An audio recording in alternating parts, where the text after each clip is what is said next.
now, preview time. So let's take a look at what's coming your way.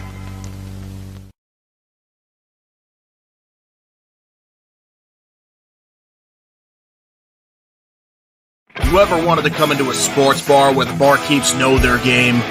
Well, the Jeff Beecham Network, Multiverse of Media, has got a production just for you.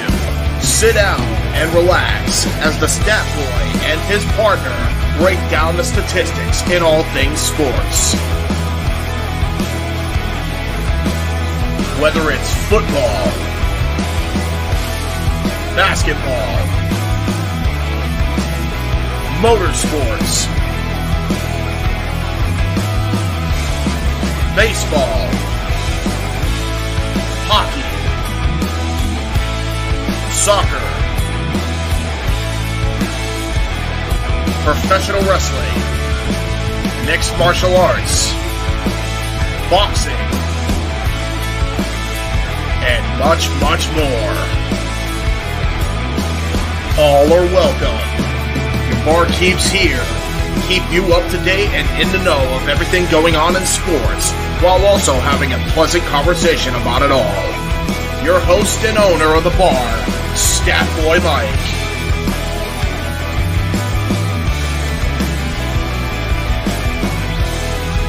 His partner in crime, Dory Lou. And a host of other guests coming in. The food's hot, the seats are warm, the drinks are ice cold, and the sports talk is plentiful.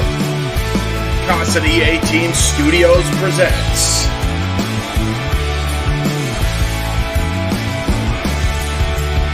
Stat Boy Sports Bar. Take a bar stool and enjoy the show.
Oh,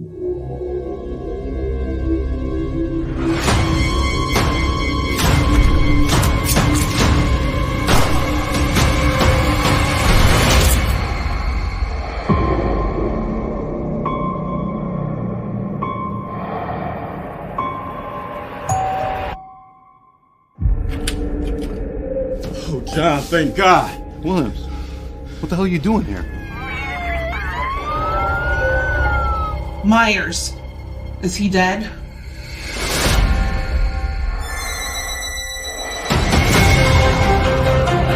Myers has zero emotion. He has no motives. If he sees, he kills.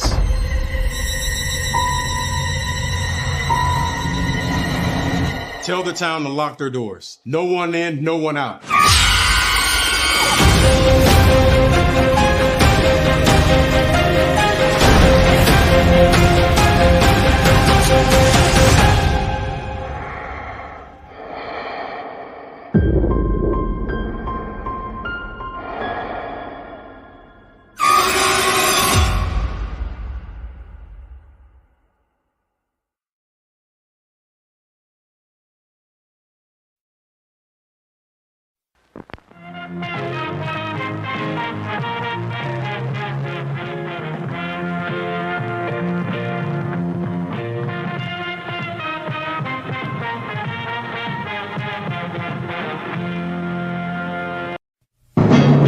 The Jeff Meacham Network's Multiverse of Media.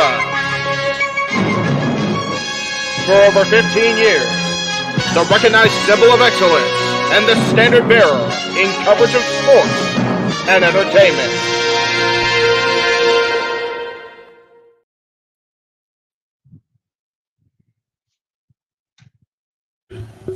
I hear somebody needed a bullshit artist, so the bullshit artist has a knife. So, welcome everyone to the Jeff Meacham Network Multiverse of Media.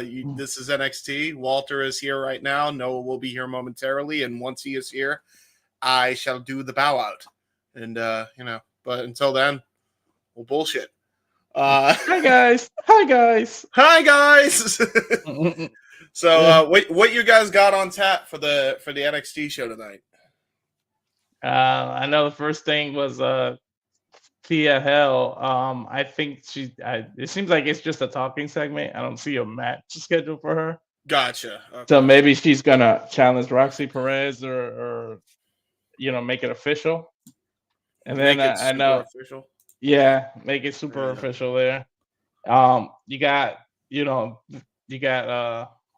Ashley Adonis. I don't know if that would pronounce his name right, but yeah, against Aura Menza. Related to Chris Adonis. They're gonna fight, and then Eddie Thorpe battles Lexus King. Eddie Thorpe is still employed by NXT. Yeah, all right. He's gonna be going against Lexus King, who's been on a bit of a losing streak. I've seen him win a few matches here, but he's one of the ones who crossed over who lost immediately when he debuted. Have you noticed that?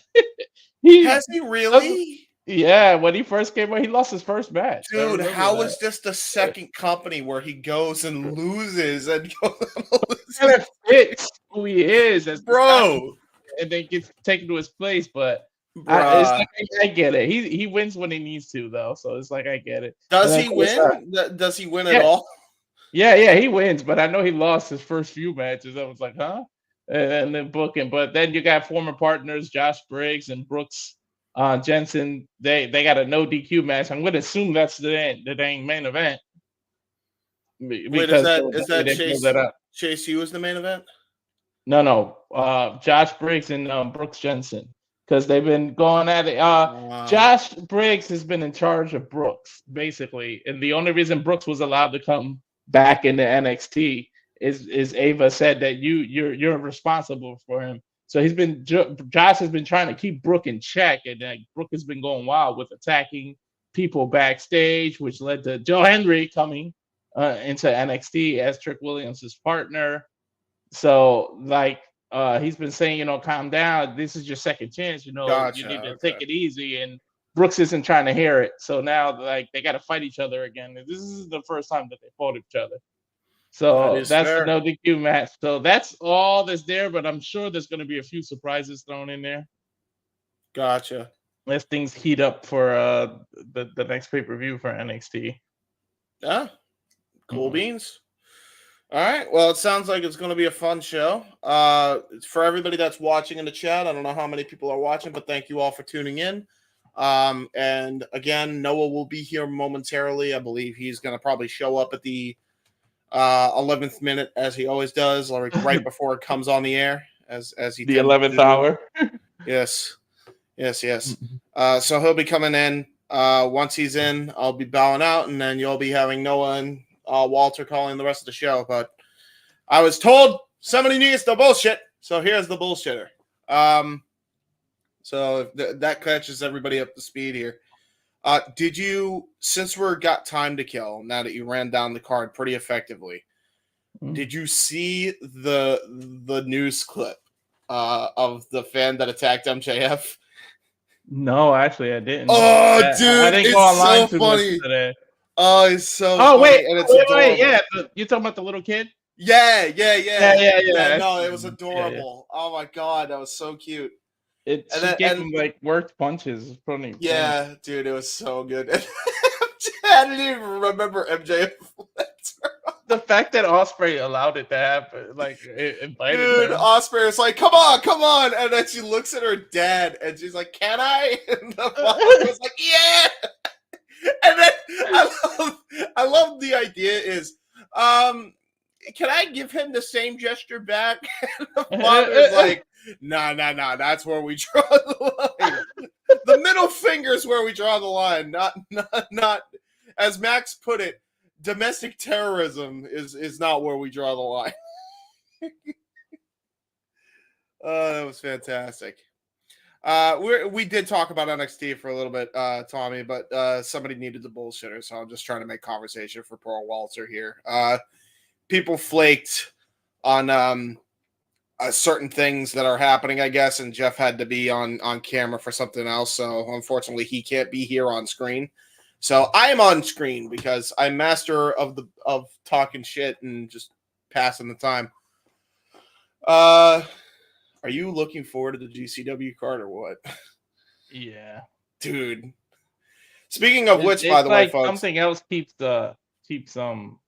coming out. Like, yeah, dude. Every day something gets added or something.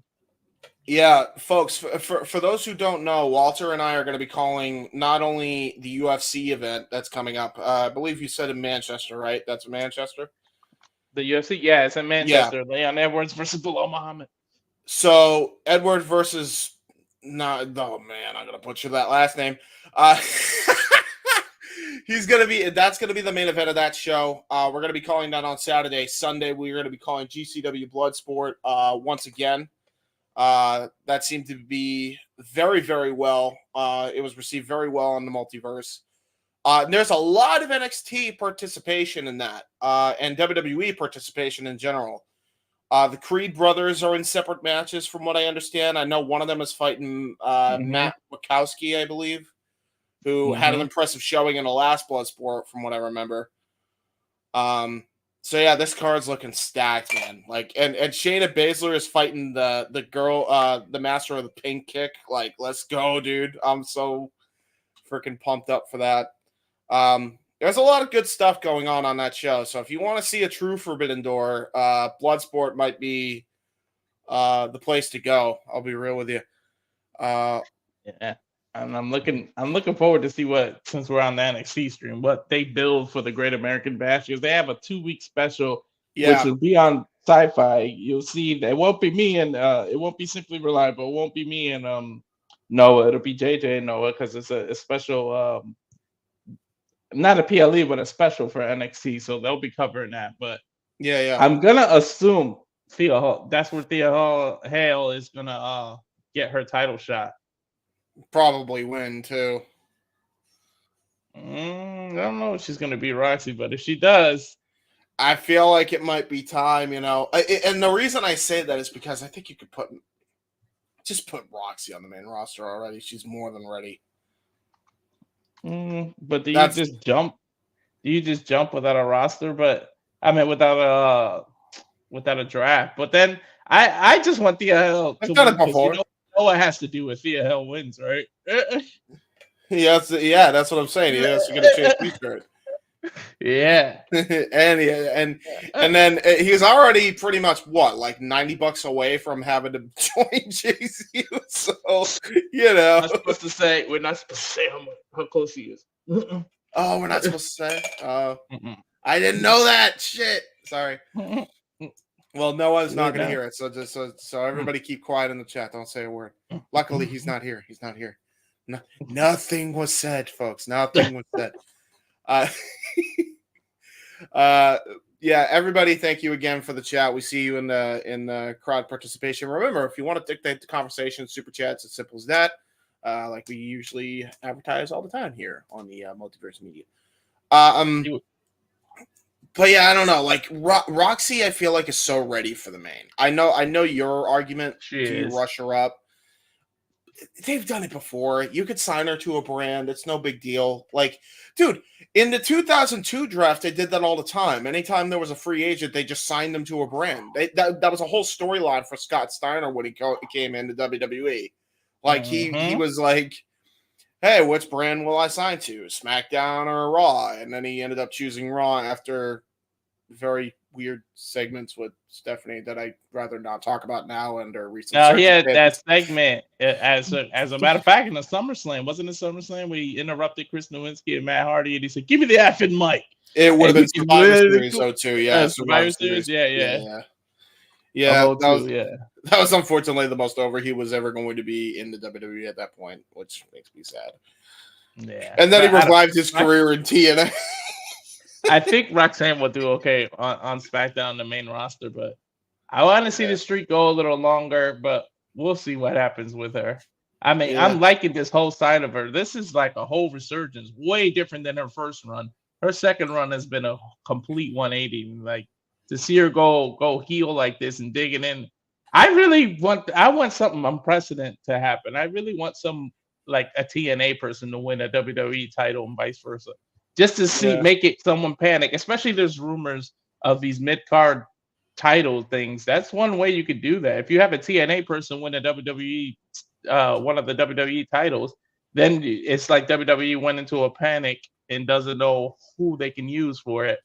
Yeah, like they might go over there to get a title shot, lose, and then they're gonna be like, "Well, what are you gonna do? We don't have this title anymore," and that's what makes them create a new title. Yeah, that's a curse with pro wrestling, to be fair. But yeah, what was I gonna also bring up? I'll bring up a meme. Something came up in my head. So you know how we have this NXT TNA crossover going on, right? I say you get your creative brains together, and you get the WWE roster involved in this TNA invasion, and you create the next gen mafia. And it's Jason Jordan, Cody Hall, Braun Breaker. And who else? Who's one of Booker T's prodigy? Yeah, from like reality of wrestling. Yeah. Maybe Trick Williams could be the Booker T. Trick Williams. Whoop that Trick and who we already got the Scott Steiner. We need the Kevin Nash. Oh wait, no. Well, Cody Hall kind of has that Kevin Nash quota. Well, who's the 7-footer? I don't know.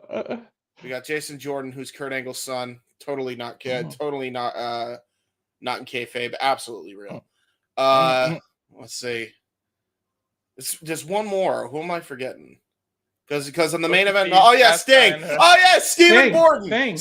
Stephen Borden, his son, the one who dressed up as I don't know if it was it Surfer Sting.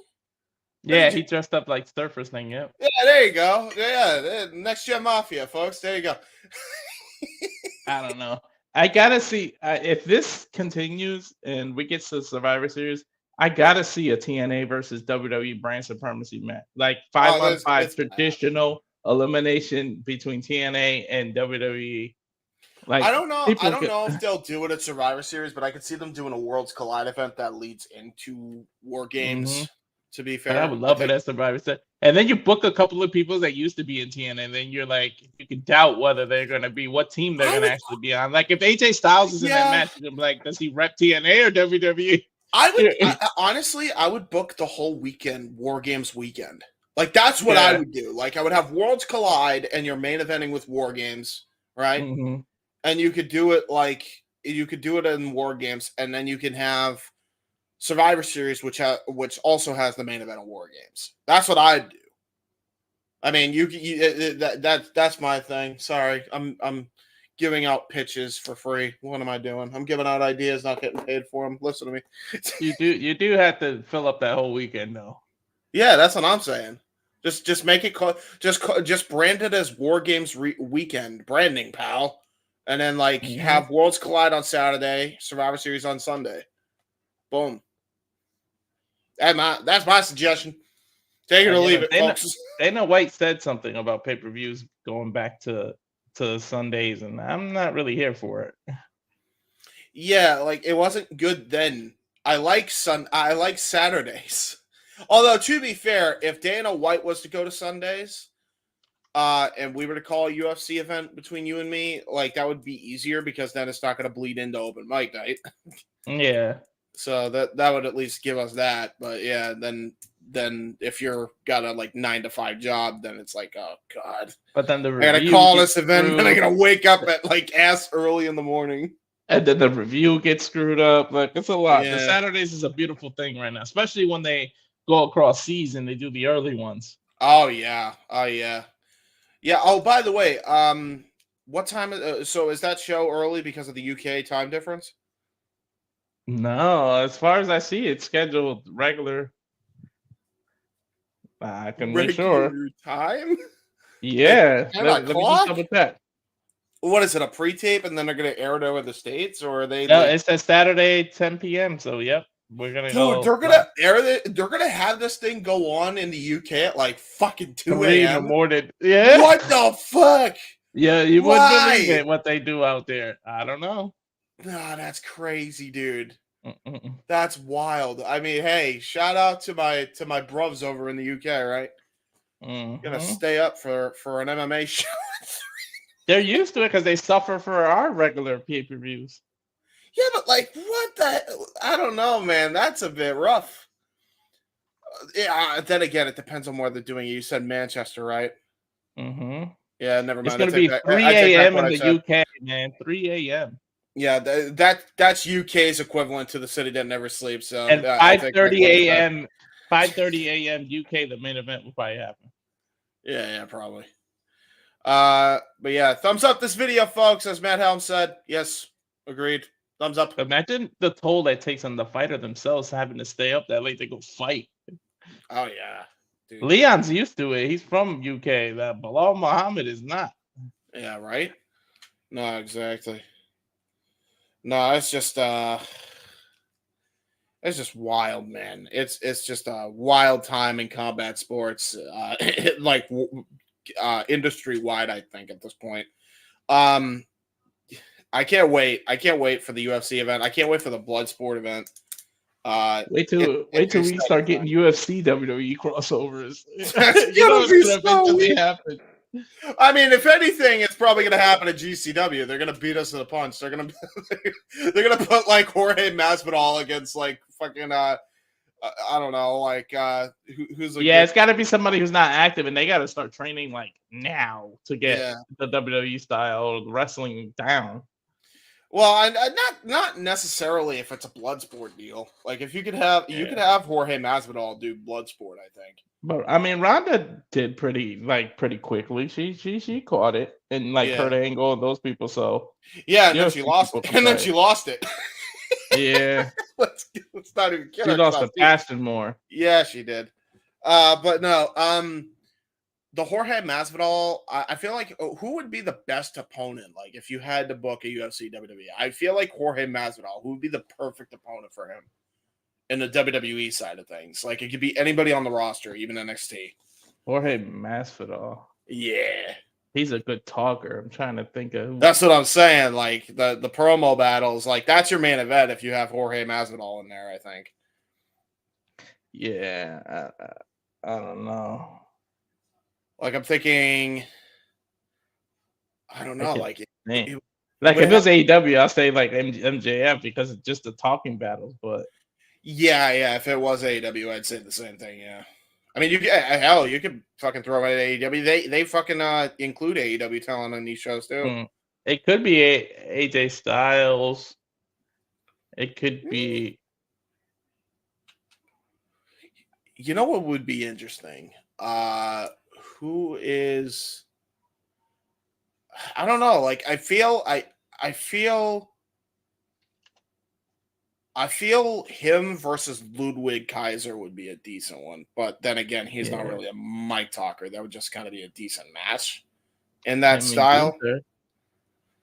Or him if Gunther, like that weight difference is crazy.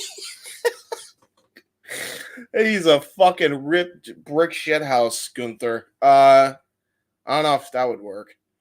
Folks, in the comments, give us a good opponent for a fantasy booking match of Jorge Masvidal. There you go. Oh, I don't know. I guess AEW. I feel like GFP was a little younger. He'd be a great like WWE, or even John Jones. Yeah. I always thought that who I always thought was underrated on the mic was fucking Michael Bisping. I thought he was so underrated on the microphone when it came to selling fights, especially like in his later run where he had one eye and he was like, I still want to be champion one more time. Like, and he was selling that hard way. Like that was crazy. Yeah. That eye though, man. Yeah. That was before Vitor Belfort completely crushed his eye. That was crazy. And, Dan Henderson. Dan Henderson's pretty good, yeah. Knocked his eye. No, he knocked his eye loopy after it was. Yeah, that was the last Henderson fight, right? He knocked his eye loopy and his vision like went down like what 60%. He literally doesn't have an eye. It's literally a false eye. That's fucking crazy, dude. That's wild. Yeah, man. So yeah, folks, we're all over the topics here. Again, I'm if you're just joining us, I'm bullshitting until Noah can get himself in here, and then you want us to talk about specific things, super chat. Exactly. If you want us to talk about specific things before the NXT show, super chats. Simple as that. There you go. So yeah, we're just kind of waiting on Noah. So yeah. Anybody you got in mind for the Jorge or I can't tell you right now who's a good like talker on the main roster. Like if it was back in the day, you would like it would be like an Undertaker or something because how I feel like would be the best opponent for Jorge. I think just because of their history, I feel like Moxley would be. Yeah, just because they have a pretty tight knit friendship backstage, from what I understand. So I feel like Moxley and Masvidal would be good. Yeah, I mean they have like Mox has a jiu-jitsu background, and then you have Jorge Masvidal. I think he's maybe Cena, because at least Cena can't keep up with him on the mic. It's just the fighting. He can keep up. He can keep up with him on the mic, except the problem. The fighting is the problem. He would get destroyed even in a work shoot. Like, come on. Mm-hmm. I don't know. Maybe not. Maybe I'm underselling it. But, to be fair, he has done a lot of action movies that require knowing some form of martial arts. So maybe that's not entirely correct. But yeah, well, I guess we'll see, right? I guess. And then I would love to see Nate Diaz in the WWE. Nate would be. They couldn't control his mouth. Though. There's no way. There's no way. Unless it's on Netflix and they let him curse. Yes, that's the only way. Like if Netflix lets people curse on Raw, he would have to be a Raw lifer. Like he would have to be a Raw lifer. Nate Diaz is unhinged. Oh God! And no drug test because he'll fail every single one. You have to give the same exception you gave Matt Riddle. Yeah. I would pay lots of money to see a live Will Ospreay and Logan Paul feud. You know what? Yeah. I wouldn't have said that months ago, but now after seeing how Logan's done and Ospreay's done, it's been crazy. Okay. Hey. There we go. All right. So, Noah, I was bullshitting until you got here. So, now that you got here, I will bid y'all a fine adieu. I hope y'all enjoy NXT this episode. You know, special. It's not a special, but it's NXT. Enjoy. And Jay Hebertside 95. Jay Hebertside, after you watch this live. Peace out, everyone. And enjoy the call, folks. Back on the rails. Back on the regular train. I must have missed a whole lot, or I missed nothing of importance. That being said, Walter, good to see you, and hello, everybody, and welcome once again to Multiverse with me. I've not already been introduced to you. I'm Noah Foster. He is Walter Cruz. We are super reliable, and because you people asked for it, we're giving you another week of NXTNA, where we call both NXT and TNA. There's a few things on the docket tonight, but before we get into that, thank you everybody for tuning in. Please let us subscribe, comment, and tell a friend. Appreciate all you make it possible. And if you want to dictate the conversation, don't need to dictate. Casting Studios, Championship Network, Greg Cherry Brand, Super Chat, as simple as that. Walter, good to see you once again. How are you? Good. How's it going? It's hot. I'm tired. Yeah. And I literally just woke up 2 minutes ago. My brother was working outside at 107-degree weather. So I know how bad it is. But yeah, we got a few things. I guess Thea Hale seems like she's going to be talking. So I guess maybe the official challenge of Roxanne. Are they going to make it official? And then if she wins, you know what you got to do. Okay, first off, don't put that foot out there in the ether. Secondly, it would not surprise me one bit if they make that official, considering it'll be JJ and I on the call the next 2 weeks as we cover the next NXT TV special, Great American Bash. And keep this in mind, folks. Next week, WWE content as far as USA based will be on Sci-Fi. So adjust your DVRs and adjust your channel guides accordingly. But that being said, yeah, I mean, Thea Hale, again, she'd been to the dance once before. Tapped out Tiffany Stratton nearly until her professor said that she couldn't get out of a submission that Tiffany had her in. And she has been a long road of self-recovery, redemption, and confidence. And once again, finding herself through Chase U and not becoming toxic. So much so to the point that she now finds herself with this opportunity where Roxanne Perez was the bubbly, rising prodigy, has ascended to absolute promise on her own selfish terms. Now, Thea Hale looks to finally show Roxanne what she once was and that she can actually win the big one. So we'll see soon enough what this exclusive interview brings. The women's primary was made official for next week because I honestly wonder if they're going to do both the NXT Women's and NXT Championships match in the same week or in back-to-back weeks, like one main event 1 week, the other main events the other week. Also, we got Brooks Jensen versus Josh Briggs running it back. This time, no disqualification. Why Brooks Jensen said he doesn't need Josh Briggs. Josh Briggs saying, "You're my responsibility. I stuck my neck out for you, and you are wasting this opportunity." So now he's given the opportunity to beat the crap off him. So Ava literally put Josh in charge of Brooks, and now they end up having a fight. Yeah, about to say, I don't know again then we got Eddie Thorpe versus Lexis King after he crashed the DJ party and stopped the music. So we'll see who gets the better of each other tonight in what feels like just a regular old grudge match. We got Ashante the Adonis making his NXT debut, taking on Ora Menza, who might be the next one to challenge the All Eagle era. All Eagle for Page, since he showed that he could actually keep the champ down for a 3 count. You wonder if Page is going to be watching the 9 and send his own painful statement.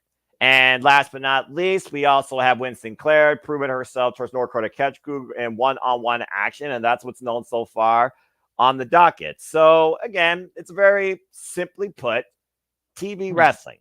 Simple as that. But you all wanted it, you're getting it. Another week of NXT and Curse of Jimmy Brothers and me, and we're happy to oblige. So that being said, Walter, anything else you want to add with what may happen tonight? You never know what surprises they got in store. I can say that.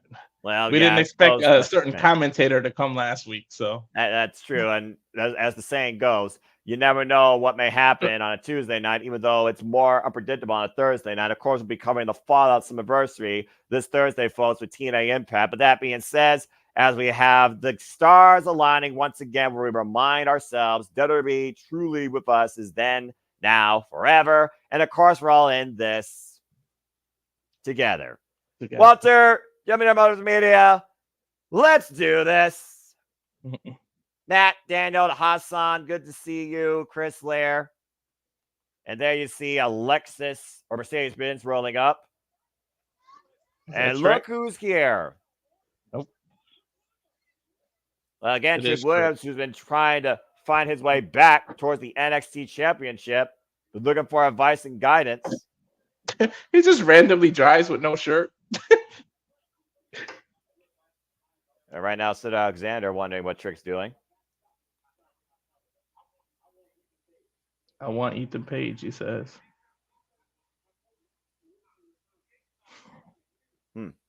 I wonder if Trick is going to end up forming some kind of group.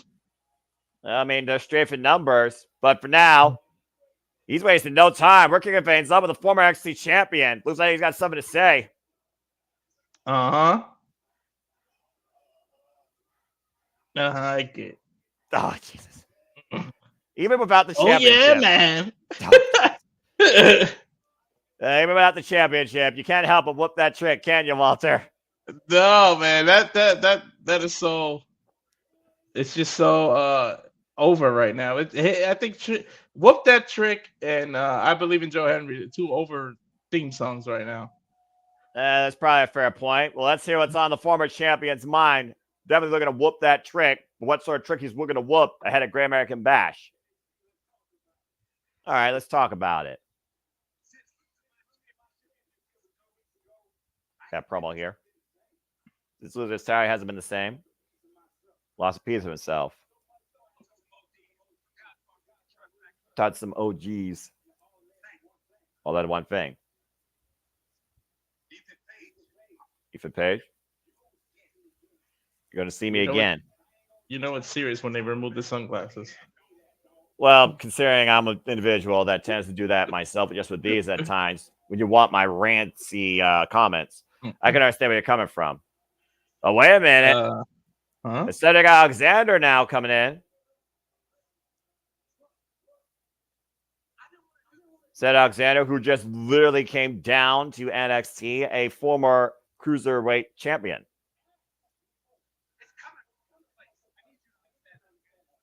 It's coming from a good place. I didn't want to do this in front of the world. He ain't stopping. Well, he certainly is committed. Ain't no stopping me. Sorry, I forgot Sean Benjamin.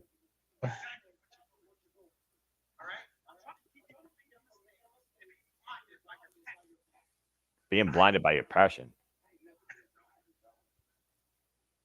So blind, you obviously can't see it. Oh, here we go. This is getting a bit clouded here. Here comes Ashanti the Adonis. One of these interrupt everybody section. And someone tells me we're going to have a triple threat number one contenders match. Finally back to SmackDown. Well, it wasn't like he was doing anything there in the first place. And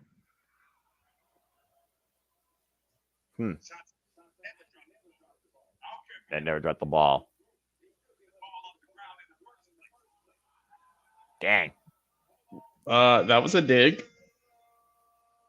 Oh, hero. He went there, Noah.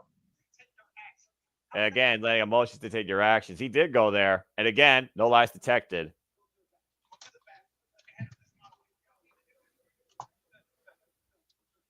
This is either a new beef or some kind of formation of a new version of some kind of group. He's in third place right now.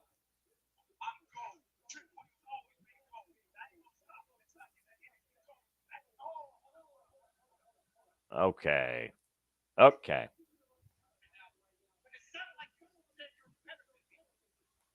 Oh, well, here we go.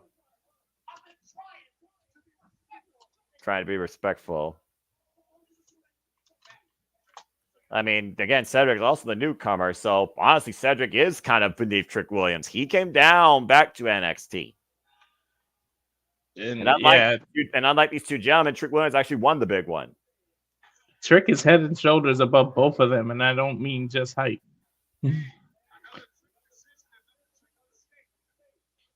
Well, there we go. And he just popped a shot to the Adonis in the jaw. Just did the freaking kill. Here it goes. Freaking motion. Like, well, there goes Ashante. And don't Ashanti have a match coming up today? I believe so. But there may be another match coming up here sooner rather than later. Trick Williams, though, is in no mood to talk. He is in the mood to fight tonight, and he will stop at nothing to get back what's his, the NXT Championship. And speaking of which, there is our current NXT champion. I'll go up in Page.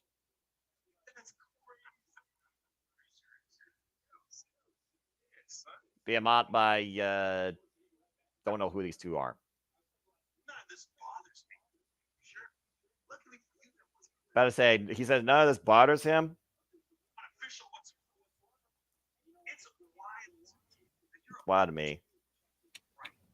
I'm not sure who these two are either. Yeah, I'm not sure either here. I do know who's below me, and that's Avatar Man. Everyone, please welcome Jeff Meacham to the stream. Good to see Jeff as always, or hear him. Sorry, I am late visually. Sorry, I was not able to be in the producers thing quicker. We went to No DQ After Dark after the review questions got answered, so we got a little sideways. But I'm here. Does. Well, it's good to see you. And as we got our opening seminar, well. I thought this would be the main event. I was going to say we were going to get to our first bit of in-ring action, but screw that. Final the entranceway, why not? Brooks Jensen and Josh Brittenell's qualification has not officially begun, but Brooks Jensen's already on the attack. Well, there you go. Darren The G, bell is... Steve T, good to see you. Well, it is the bell. Well, there it is. They're going to open with the most hyped match of the week? I thought this would be the main event. Well, I mean, again, we know that Josh Briggs has something going for him after this, but Josh Briggs is also here to actually teach Brooks Jensen a lesson. Again, he stuck his neck out for him, and all Brooks Jensen has done is wasted this opportunity and risks once again being suspended or fired. Sometimes the best lesson you can teach is a physical one. Well, I mean, I always say in wrestling, settle your squabbles in the ring. And speaking of selling stuff in the ring, we'll be selling stuff in the ring during NXT Grand American Bash these next 2 weeks. Again, plus it'll be on Sci-Fi. It'll be me and JJ on the call next Tuesday. And the following Tuesday, August 6th, NXT brings us the Great American Bash as Josh Briggs brings his own Great American Bash night against Brooks Jensen. And he can do anything he wants. To your point, Walter, it's no disqualification. And again, all good. And please say yeah to No DQ, folks. Support Aaron Rip. And of course, stay tuned to No DQ for your continued coverage and reviews of Raw, SmackDown. Whoa! Drop toe hold, as well as reviews. And of course, NXT predictions. Stay tuned for simply predicting SummerSlam as well. Next week, we'll hype up more stuff here during commercial breaks because, again, fuck television. In the meantime, right now, we just literally saw a drop toe hold. Josh Briggs went face first, almost in the ring bell, driving Brooks Jensen to the ring post. Again, these two are former NXT UK and NXT Tag Team Champions.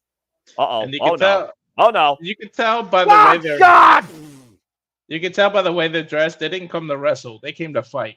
And clearly, as Brooks Jensen got chokeslammed for the announce table. Can Brooks Jensen fight back in this? Fuck television, wrestling quality picture in picture. Well then, that just happened. Right? And freaking how fitting. I got a trailer for some dumb lame brain thing called Fall Guy, and literally Brooks Jensen was the Fall Guy for the announce table off a chokeslam by Josh Briggs. I'm just going to segue all this shit tonight. Fuck it. Brooks is still down. He's barely moving. Well, I mean, you figure about the veracity behind that chokeslam. He played to that boy.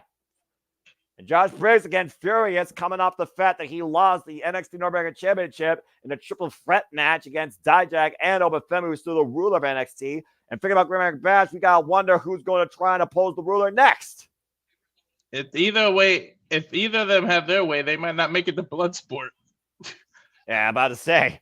Oh, God, dropped across the apron. Of course, you all can stay tuned for James Keybird and Walter Cruz here, your Bloodsport commentary team covering Bloodsport, of course. That'll be towards the tail end of the week. And of course, we know the Creeds will be involved. Charlie Dempsey will be involved, amongst other talents, amongst other promotions. Mia Yamashita will be going one-on-one against Shayna Baszler. Akira will be going one-on-one against I lost the name. Whoa. Hoisting the trash can inside the ring, and so much more. Check out Josh Burnett's Bloodsport today. You can check it out via Triller TV. And Josh Briggs now bringing a trash can in the ring, and all the plunder is coming into play as both these men are inside the ring for the time being. And again, folks, during intermission, we will give you some hype up towards what's ahead in this week, as Multiverse Mia is going to keep you busy all the way through Saturday. It is no joke. Face first goes Brooks Jensen, still ring steps. I mean, these two are close as brothers, Walter. I mean, literally, them and Fallon Henry, they were a trio. They hung out all the time at the bar out in Michigan. They literally grew up together in NXT. They traveled the roads. They paved each other's journey, and they're each trying to find their own way. And it feels like out of these two, Josh Briggs has had more available to him than Brooks Jensen. I think Brooks is jealous of that. Yeah, they may be jealous of that, but, you know. Oh, boy. Brooks kept saying he wanted to make an impact, but instead he has to find his own closest allegiant person here, and it didn't make sense. A step-up hesitation, drop kick, literally off the steel ring step, trash can, kicked into the face of Josh Briggs. It's a cover. Lateral press gets a 2 count. And clearly we talk about lost souls. Let's not forget also who's been taking a keen view of this, particularly Josh Briggs and Brooks Jensen's actions. The chairman, Sean Spears. You wonder if Sean Spears may be influencing any of this, if not prior. Yeah, you don't know. He could be influenced. Man!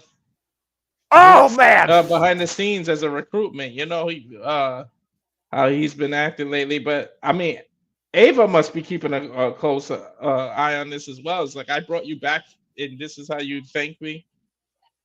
And now, I mean, again, the responsibility went out the damn window. Only violence and physicality now is in play. Mean suplex on the floor by Josh Briggs after dodging certain disaster with that attempted trash can drop across the back of the head and neck, what hung up across the second rope.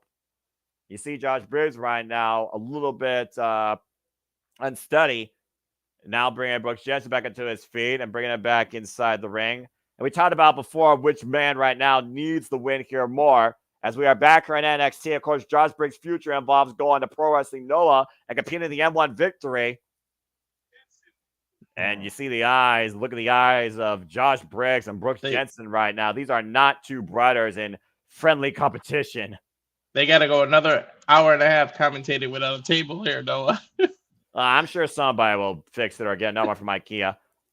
Clothesline by Brooks Jensen drives Josh Briggs, and as he fell, his head hit the the top of that announce table bit, and now looks like Brooks Jensen catapulting Josh Briggs face first into that part of the announce table header. Yeah, Josh literally took the piece of the table that they all take off before they slam each other and put it in the corner, and Brooks is the one that took advantage of it. Well, we all know that's a hard plywood piece. Mm-hmm.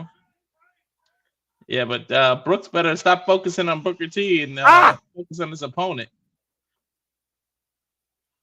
And again, just wailing away Josh Briggs with the kendo stick. What is he pointing at every time he hits him? Like saying 3 times. And again, there's nothing the official can do here, as again, this is a no disqualification. And you see look at the Welch's. Yeah. Oof. Yeah, again, looking at somebody that's formerly a partner or friend. Yeah, you talked about, again, look at the scars of battle here across Josh Briggs' back. That kendo stick leaving its mark, and now Brooks Jensen. Is he going for a power driver on steps? Yeah, it looks like it. Can he hoist up Josh Briggs, though? Josh Briggs with more leverage, fighting back, slipping out. Oh! He literally kicked the stairs into Brooks' knee. Smart use of the stairs. And followed up with a clubbing lariat and a backdrop suplex on the steel ring. Who got the worst of that, Noah? Again, right now, the USA is muting the audience, as they do. I'm sure they're saying, holy shit. And I would think, honestly, though, probably Josh Briggs because his back's more exposed and damaged. But take a look at this. I think Brooks may have caught the corner, though, or the side, which may have been even worse. Now that I look back at the replay. Both men stunned after that impact. Yeah, like sometimes you do offensive moves. You got to think you hurt yourself when you applying it. And again, Walter, you know as well as I do in wrestling, if you're going to make a statement, you got to put your body in harm's way sometimes. You got to be willing to risk it all to win in the end. And of course, to the kind of night, Eddie Thorpe goes one-on-one with Lexus King after Lexus King stopped the music for the DJ. Or Menta goes one-on-one with Ashante the Adonis. Ashante looking to show that he has not third place here in NXT, and he's above what Hit Row was. Fleming shots by Brooks Jensen, follow up big boot by Josh Briggs. Both these men right now just teeing off against each other. Meeting in the middle with both men down to a big boot in the face. Both people with the same train of thought trying to put their boots up and hit each other simultaneously. Oh, now they both had candlesticks in mind. And both men swung for the fences and connected. I can't believe it came to this with these two. Of all the people I've seen in this generation of NXT, I did not think it was going to come out of this between Brooks Jensen and Josh Briggs. Especially their last one-on-one encounter was more respectful. They respected each other going their separate ways. I think Brooks is trying to beat respect into Brooks. And he hit him with a right. Big old Northpaw, not Brooks Jensen out, coming in with a steel chair. Brooks seems like he's begging off now, Noah. He's trying to wait a minute. And Josh Briggs, look at the hold on. There's Sean Spears on the apron. You said his name earlier, Noah. He's telling Josh Briggs to do it. We talked about before what Sean Spears' influence has been in this. Ah, God! Share the exposed back. Already damaged by the kendo stick. And the weapon of the chairman right now being utilized by Brooks Jensen, wearing away at his former tag team partner and brother, Josh Briggs. Briggs rolled over, and now he's attacking his abdomen with the chair. Again, relentless assault here. Brooke looked like he might have had a moment of clarity and some sympathy, but then he still kicked him. Yeah, I don't think there's no clarity here, just a fatality in mind. Looking down at Sean Spears. What is this new DDT on the chair. Shoots a half. Brooks Jensen has won this no disqualification match. There's something developing between Spears and Brooks. And clearly, Sean Spears has inspired Brooks Jensen to channel this unforgiving nature as of late. Brooks may be some kind of pupil for Sean Spears here coming up. We'll see in the next few weeks. Well, again, Sean Spears said he came back to guide lost souls to find themselves. How pain says so much. A nasty assault by Brooks Jensen here. And I don't know what's going through the mind of Brooks Jensen right now, but clearly Sean Spears supports it.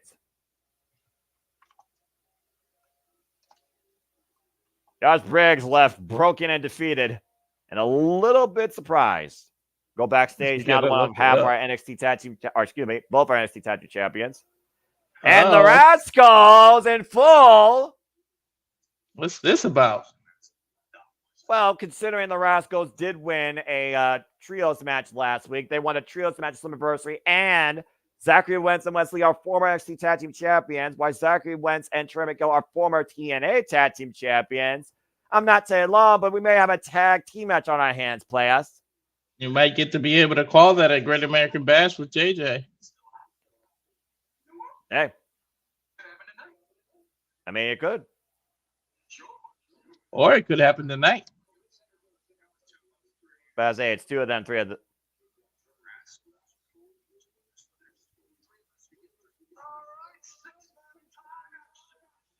Okay, so 6-man tag team action tonight. Mystery partner for Axiom.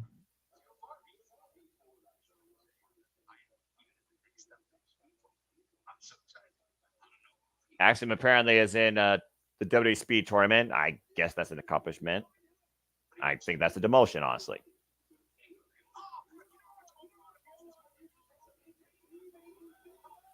Well, I guess Axiom has eyes on gold, a bit more expensive than nickel. So, we'll see if he actually makes his way to face Andrade. But coming out now upon his throne, we go back inside the NXT arena for Alexis Kingo one-on-one with Eddie Fort. Yeah, here we go. Alexis King, again, a king in his own mind, the former flying Brian Pillman Jr. And of course, we saw the bad blood between him and Eddie Thorpe over the last few weeks, including, in his mind, costing him the Heritage Cup against Tony Angelo. Eddie Thorpe goes one-on-one with Alexis King next on NXT.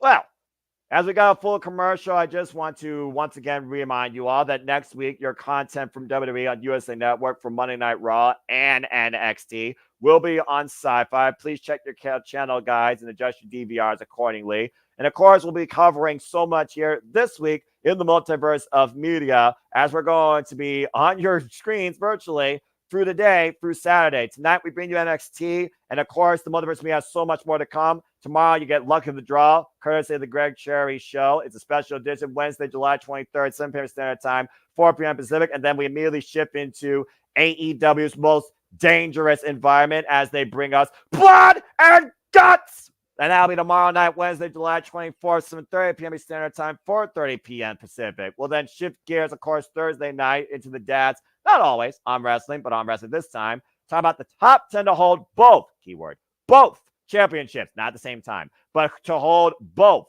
at some point. That'll be Thursday, July 25th, 5 p.m. Standard Time and 2 p.m. Pacific. And then we'll shift gears, of course, we continue to cover NXT NA. We will shift over to TNA Impact and the fallout from Slammiversary. Please check out our watch along, by the way, in the archives, folks.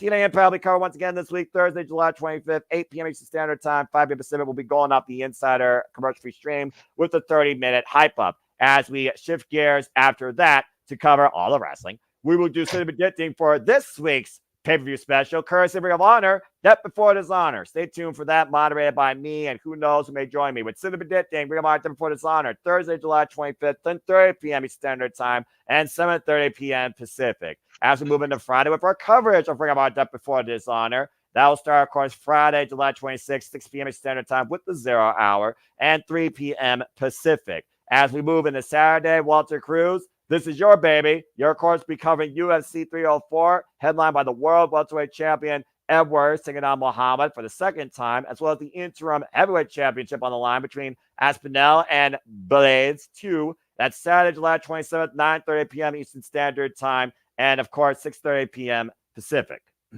didn't have the graphic ready yet because I forgot it wasn't loaded in this room, but at 10 p.m. Eastern, 7 p.m. Pacific on Saturday, you know, and JJ will be covering Battle of the Belts that won't change hands at 10 p.m. Eastern. And of course, that's from AEW. Continue. Yes, you're fine. And of course, following that, we will, of course, shift to the weekly Saturday Night Shenanigans hosted by regular wrestler JJ Williams that are Open Mic Night. That is, of course, Saturday at 11 p.m. Standard Time and 8 p.m. Pacific. And of course, I may be done, but Walter is not. Sunday, he goes from UFC to Bloodsport with James Hebert. They'll be coming Jobs Nets Bloodsport 11. That's Sunday, July 28th, 6 p.m. Standard Time, 3 p.m. Pacific. And that is the entire week ahead for the Championship Network, Multiverse of Media. Woo! Well, Walter, you got your work cut out for you, man. Yeah, as do you guys. And the story of our lives here. Again, we cover everything. We truly do cover everything. Next commercial break, we'll probably run our watch along trail. But again, folks, what are you excited for as the multiverse continues to expand with all the fantasy coverage, all the wrestling, and all the professional sports and combat sports? Damn it. And again, it's only going to grow from here. You think this is crazy? Wait till 2025, where we're going to start with a week of Japanese pro wrestling represented by 4 different companies. That's right. The real positive product 2025, the expansion of the multiverse. Yeah, right. Exactly. Internationally. Speaking of expansion, locker room shot. We're back at NXT now. Yeah, and look what's on the monitors. Of course, we talk about expansions. How about the expansions to the women's locker room as of late in WWE? Of course, Stephanie Valkyrie made her ring debut against Isla Dawn during a super show down in Mexico. As we go backstage to, of course, the unique 3 here. They haven't given themselves a name yet. Carmen Petrovic, Sol Ruka, and of course Lola Vice. And here comes the TikTok rejects.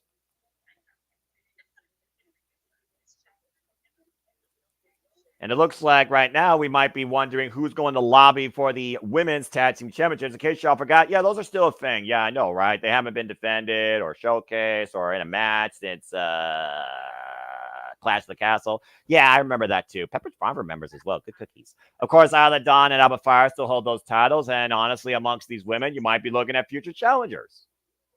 Of course, we know that Carmen Petrovic and Soruka decided to stand alongside Lola Vice against the opposition of Jasmine Nix, Jessie Jane, and of course, Fallon Henry. A bit of women's warfare developing as of late in the NXT locker room. As we go back inside the NXT arena for singles action, here comes Eddie Thorpe, the former Carl Fredericks. I forgot my shtick for a second. You said Lola, and I forgot. Mamacita! Okay. I say you were just waiting for that, weren't you? Anyway, Eddie Thorpe, of course, who as of late 2024's version of Tatanka. I mean, I don't know if I would go that far. I mean, but there's definitely that pride with this guy, you could say the least. Of course, Eddie Thorpe, we know recently had his fallout with one Dijak, and of course, he got the better of Dijak in NXT Underground, I believe. And of course, Lexis King and Eddie Thorpe, no strangers to each other. Not the first time they've encountered each other, of course. This really developed, though, after we had some unique DJ assistance by Eddie Thorpe during the Heritage Cup match with Tony D'Angelo and Lexis King. Tony D'Angelo still the holder of the Heritage Cup, by the way. Some DJ disturbance. Yeah, right. Oh, bring it in with a short-range clothesline.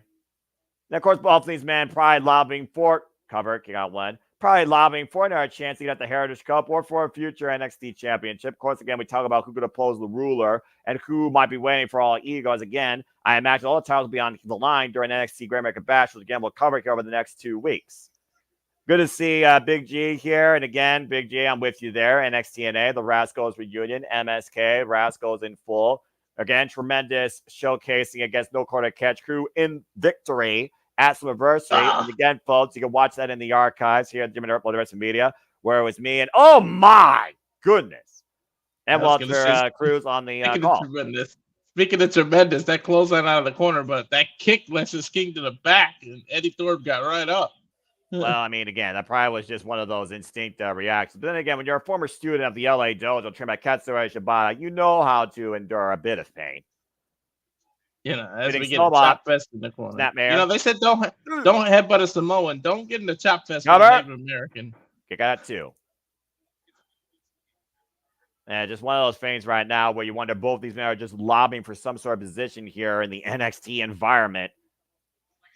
Yeah, Lexis King doesn't have the greatest win-loss record in NXT either. But it doesn't matter to him so much about that. What matters to him is opportunity. And here he has once again created an opportunity for himself. Let's think about this. When Lexis King first came into NXT, who did he go after? Camille Hayes. And while he lost against Camille Hayes, his first match in NXT was on one of NXT's grandest stages. Oh, my. Big kick the way he wanted it. And right now, front face like Eddie Thorpe looking to hoist up Lexis King. Lexis King able to scout it, though. Catches him with a super kick. Takes Eddie Thorpe down to his knees. And he got now all might be of it, looking. Too. Bam! Clubbing Larry at back of the head. He literally just ran over Thor with a knee. Oh, boy. Looking for the coordination. Eddie Thorpe able to scout it, though. Front face lock. Implant DDT. Cover to Eddie Thorpe with the win, Lexis King. Well, that just happened all of a sudden. Yeah, I don't think Lexis King learned anything, by the way, either. Me neither. I just noticed Thorpe has a knee brace, so that could have been a target. Is that possibly just the way his pads is, or is that a knee brace? I'm not sure, but I do know this. Eddie Thorpe was able to drop the needle on Lexis King, literally making sure to stop him down his tracks. Beautiful Impaler DDT. His own version of the execution. And, of course, the glorious DDT done by Bobby Roode, former NXT champion. Mm-hmm. Well, that's certainly right. Oh, no! Lexis King is not done. I fear Lexis King is going to be a sore loser after this. I mean, again, he blames Eddie Thorpe for costing the Heritage Cup, and he just lost against this man in one-on-one action. He may have lost the match, but he's going to be the guy that leaves here on his own 2 feet with the statement if he has his way. Uh-oh. Oh, no. Eddie Thorpe's arm brace against the steel ring steps and the ring post here. I just said he had a knee brace. Now he's going to need a cast for the arm pretty soon if Lexis okay, don't do that. Oh, man! He literally just, folks who are not watching, he had Eddie Thorpe's hands trapped, and he hit him with the scepter. Right on the stairs. Might have. Yeah, he not only hit him with that scepter, he shattered that scepter on Eddie Thorpe's hand. Eddie Thorpe's hand may be broken, Going to be hard to spin needles in discs now. Watch this again. Great. Oh, we're sure that Lexus King isn't jealous, though, of Eddie Forbes' success and connection with the NXT universe, right? He's jealous, all right. Well, we switch gears to go to the back with Trick Williams getting interviewed. And Kelly Kincaid, the former Quinn McKay of Ring of Honor. Oh, look who's sitting in the background. Is that Pete Dunne? That's Pete Dunne, the former second longest reigning NXT UK champion. Pete Dunne is just everywhere. He's in beef with Sheamus. He keeps popping up at NXT.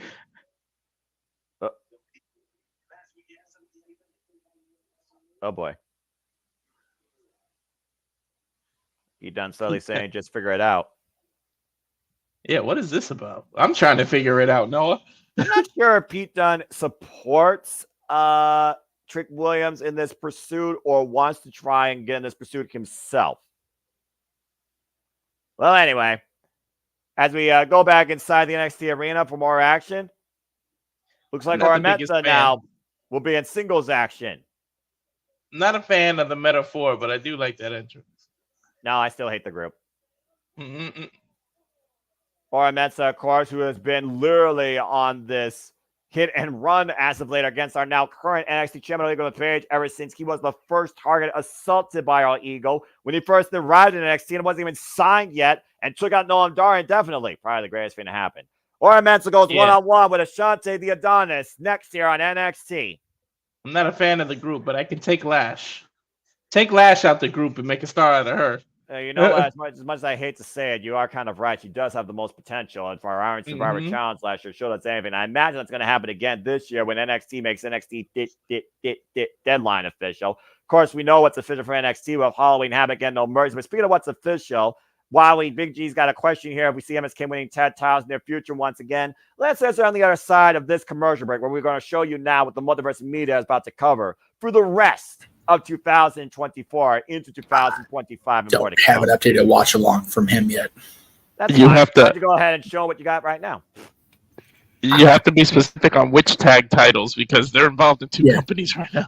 And no, I don't have an updated watch along from him yet. Oh, okay. That's why I ran the stills during that last commercial break. All right. I was surprised by that. Okay. You know, you're good. You're fine. You didn't know. That's fine. But again, I mean, we know what's coming up, of course, in NXT. We got No Mercy and Halloween Havoc. We know that in TNA. By the way, fuck Texas for taking away from Cleveland. That was bullshit. Right. That really pissed me off. I'm not going to lie.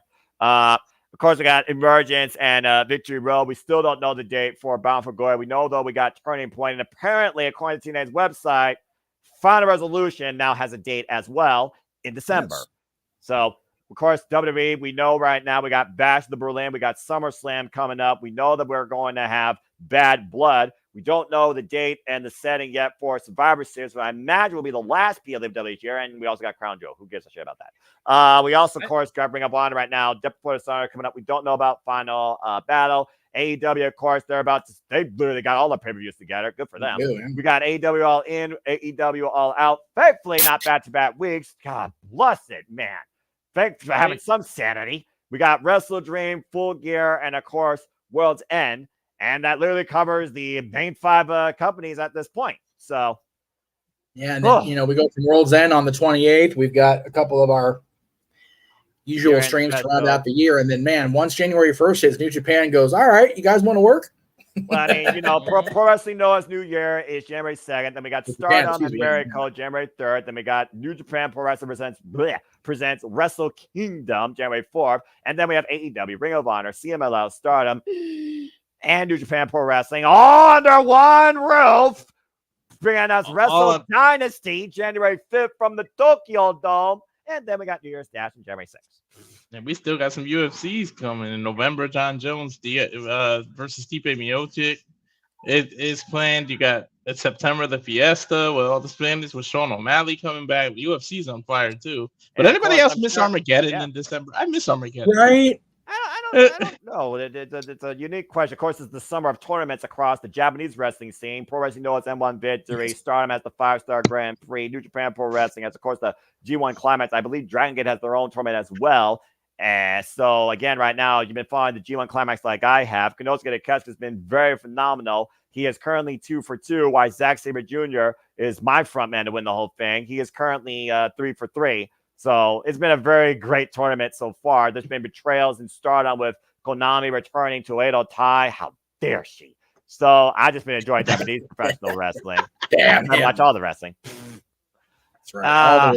Anyway, let's see what we got here. To Jimmy's point and to Walter's point I talked about earlier. Again, we know that Zachary Wentz, Trimigo, our former TNA Tag Team Champion. And of course, we have new TNA Tag Team Champions. We'll cover the False anniversary this Thursday in the ABC. Congrats to them taking down the system. Not to mention Joe Hendry, who pinned the TNA World Champion, but got screwed by Josh Alexander. But Nick Nemeth finally beat the system and is finally the TNA World Champion. Congratulations to him.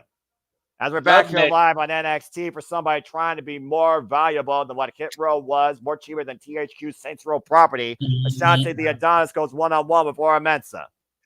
Love Nick, but the fact that Joe Henry pinned Moose, he should be Nick Nemeth's first opponent. I agree, 100%. I agree. Someone tell me Moose is going to be back, though, for his rematch, one way or another. So funny, though. The consensus I've had from everybody like all week was, since Saturday, I guess I should say properly, is like, man, happy for Nick, but damn it, why couldn't it be Frankie? It's not Frankie's time. It's not Frankie's time. Like I said, Frankie has yet to win the big one, and he hasn't found the right opportunity, the right stage, or the right opponent to do it. He couldn't do it against Josh Alexander. He couldn't do it against Nick Nemeth. Who knows when that man will be actually the king of TNA? Because until he actually wears that crown literally around his waist, that is no king of mine.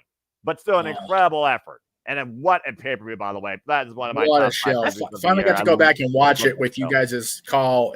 Oh, man. TNA delivered. Good on them, man. Yeah, and again, I still can't believe Ashley Adonis is on our screen. What the?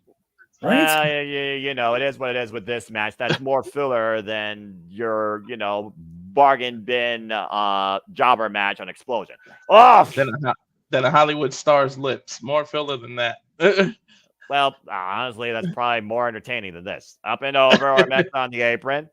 I mean, this is the guy that I once called a mouth disease, and the jury's still out on that.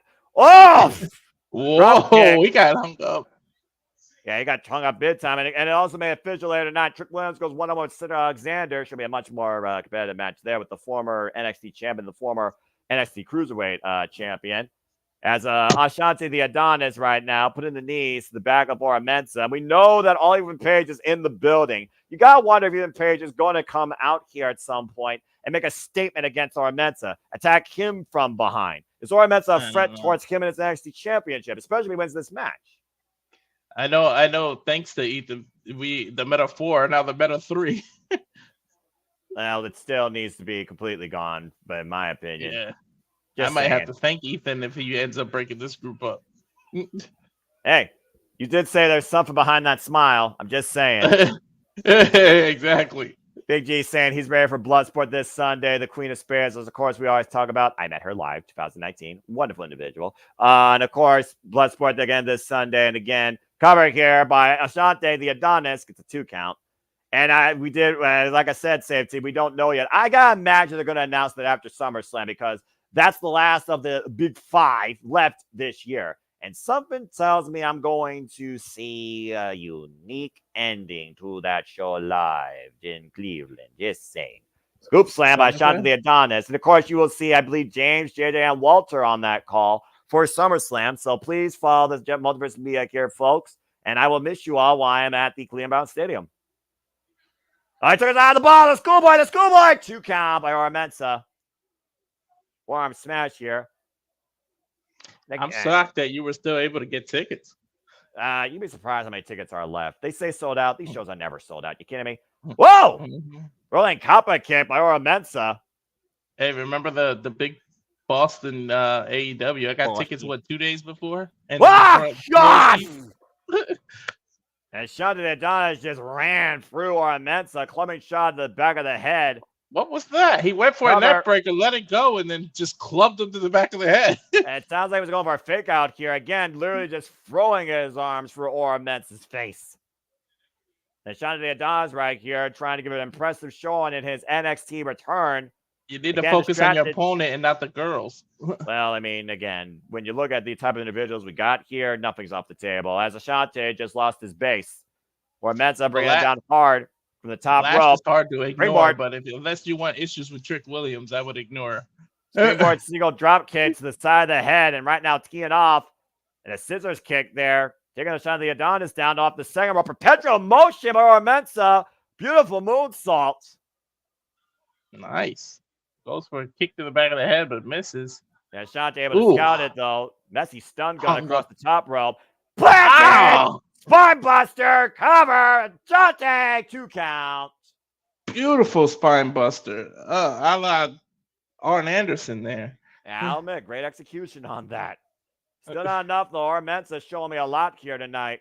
Been a while since I've seen him in singles action, to be fair. Formerly NXT UK, part of the hottest tag team of the sun. Without Noah, he has to step up his game. Well, he needs to. Mm-hmm. And again, tag team partner of Ashton Smith falling in. It just rolls in with that kick, and that might be it. Ashante down, deep look at the leg, or Menza with the win. Nice. Yeah, Ethan might have something to look out for, Noah. Well, Trick Williams said nothing's going to stop him getting back his NXT championship. Clearly, nothing's going to stop Warren Menza getting his hands on Ethan Page. A shot to the Adonis, wasted tonight. Clement shot back of the head and then fall through. That flying kick in the corner. Did they say what that kick is actually called? I think it was full Menza. All right. I know it was a rolling wheel kick. As he grabs the microphone now.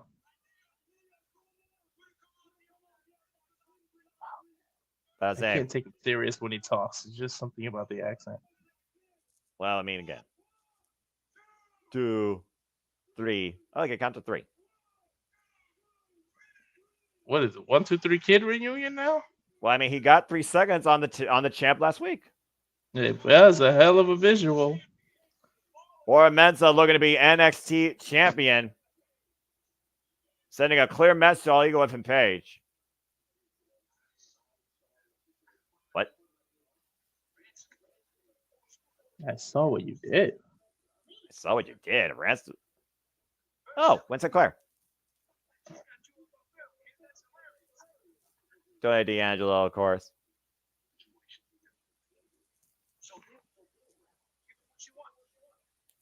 Yeah, give the woman what she wants. What is it she wants? She wants to be part of the No Quarter Catch crew. Mm-hmm.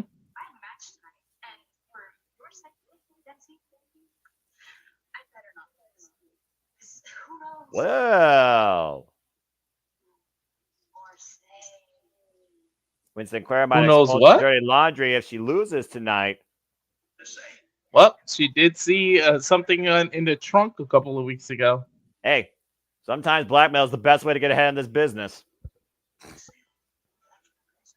Winston Clare will be in action soon enough. We got another full commercial break here. And again, we're just rolling through this TV episode of NXT. Not a bad match. And of course, again, the reason that we're going to be on Sci-Fi these next couple of weeks, if y'all remember that channel exists, is because the Olympics will be taking over the USA Network. Yes. NXT has a good flow today. They do. Yeah, they usually do. It's just, TV is just TV. Again, fuck television. Yeah. So I popped in because I wanted to bring this up. We mentioned we're covering all the sports, all the wrestling, all the things. So Mikey and Stat Boy Sports Bar will definitely be covering the World Series as it gets to October and November. But I wanted to point this out to you specifically, Noah, because the Dodgers and the Cubs are having preseason action in March of 2025 at a very particular location. The Tokyo Dome? Yes, sir. Whoa! Dodgers and the Cubbies in the Tokyo Dome in March of 2025. Wow. Well, what brought that about? The Tokyo Dome originally is literally the Big Egg. That is a baseball stadium where the absolute best play. So, I mean, you figure there's so many competitors of Japanese descent in baseball now. And God, with the Dodgers signing one of the biggest stars in the world, and Shohei Ohtani this year, it was a matter of when. So there you go. At one point, didn't the Japanese pitcher sign the biggest contract in MLB history a couple of years ago? Well, yeah, I don't know. I know that I know Ohtani got. How far are we in? Ohtani got fucking paid to right. And that was after he was making pretty damn good money with the Angels. Damn him. Hey, you go where the money is. I don't blame him. No, I agree, and I'm glad he stayed in SoCal. At least he's still here. But well, he would still look a lot better in red and white, at least for my money. Anyway. Fair enough. But yeah, so I just thought that was a good little anecdote for the wrestling fans. The fact that Major League Baseball is going to be in the Tokyo Dome in March, I thought that was pretty cool. That is pretty cool. I'm not going to lie. I mean, again, I'm always one of those that will just be straight up, simply put, professional wrestling. Damn yes, it. Sir. But I do find it rather cool when a situation like that does happen, where you do find a major sport in a venue known primarily for people like me, professional wrestling. So I mean, that's cool. So yeah, well, as long as the timing works out, because again, I don't know if they're going to broadcast those games live, or if they'll pre-tape them later, but we'll definitely have Stat Boy Sports Bar covering those, because that's cool connective tissue for the wrestling fans to watch a baseball game in that venue. So yeah, I mean, that next to Mazda Stadium that Tetsuya Naito wants to have like a massive roll call in and a big New Japan Pro Wrestling show in. That is very, very massive. Yeah, I keep trying to downplay it in my own head because I'm an eternal pessimist at the end of the day. But man, next year already is looking like it's going to be a banger of a year. Yeah. So we got stuff like that to cover. We got WrestleMania coming out here as close as it can get without actually being in California. And I never mind going to Vegas as long as it's not, after May, because when you go to Vegas in the summer, you die. It's awful. But I don't know what the summer in Cleveland's going to be like though. Come August 3rd, but that's where I'll be. You see an overhead shot of the home of SummerSlam, Cleveland Browns Stadium, and of course there will be a 2-hour kickoff ahead of the biggest event of the summer. So did you mention before the break they're having Ren Sinclair's match against Carly Bright still? Because I didn't see an official NXT graphic course. I had to kind of do my own thing. I think it's one of those things that was like called impromptu, but yes, I believe so. And it looks like there'll be a kickoff as well ahead of SummerSlam to go back inside the arena with Carly Bright, with Kendall Gray, two women I have no idea who the hell they are. Yeah. Obviously, no athletes versus the non-no athlete, a former student of La Mera Thunder Rosa, Win Sinclair. And there you see the no quarter catch crew in Win's corner. This is just a showcase for Ren here. Yeah, but look who's also taking in the sights with popcorn on hand, the current Heritage Cup champion, Tony D'Angelo. I mean, Win Sinclair, sometimes you have to, put a bid in to really get ahead. And she put her investment in quite some unique insurance. And off the ropes, the shoulder block. Of course, former Mission Pro Women's Tag Team Champion, inaugural Mission Pro Women's Tag Champion with Rachel Chanel, Bougie Reality. Nice takeover there. And again, Win Sinclair with a chip on her shoulder. A bit to prove here. Nice kip up here. Good display by Carly Bright. Great arm wringer control regained. And wrist control regained by Carly. Now Win down on the mat. And Win knows how to escape this hold, though. I'll guarantee you that.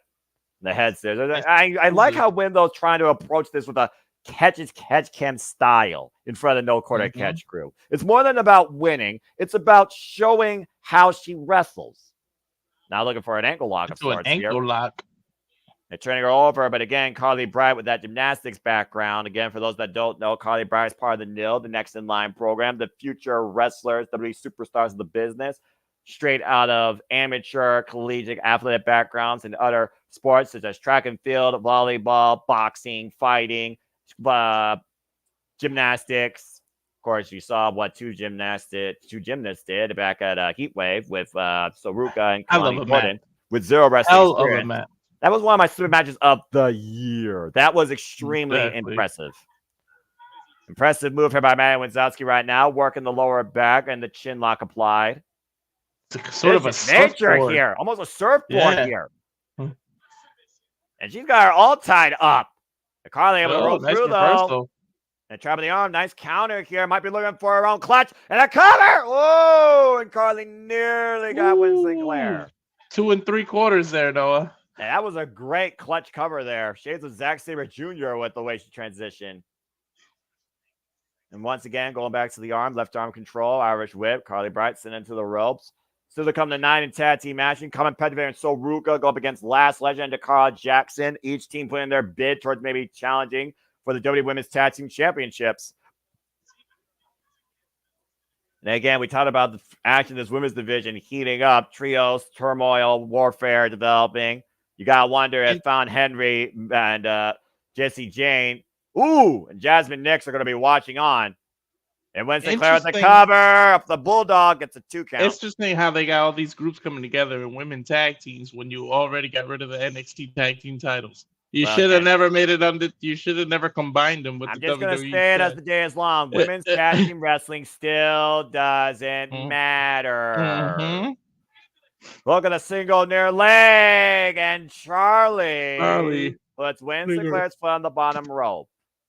I mean, I saw it. It clearly misread. Whoa! She just threw Miles board.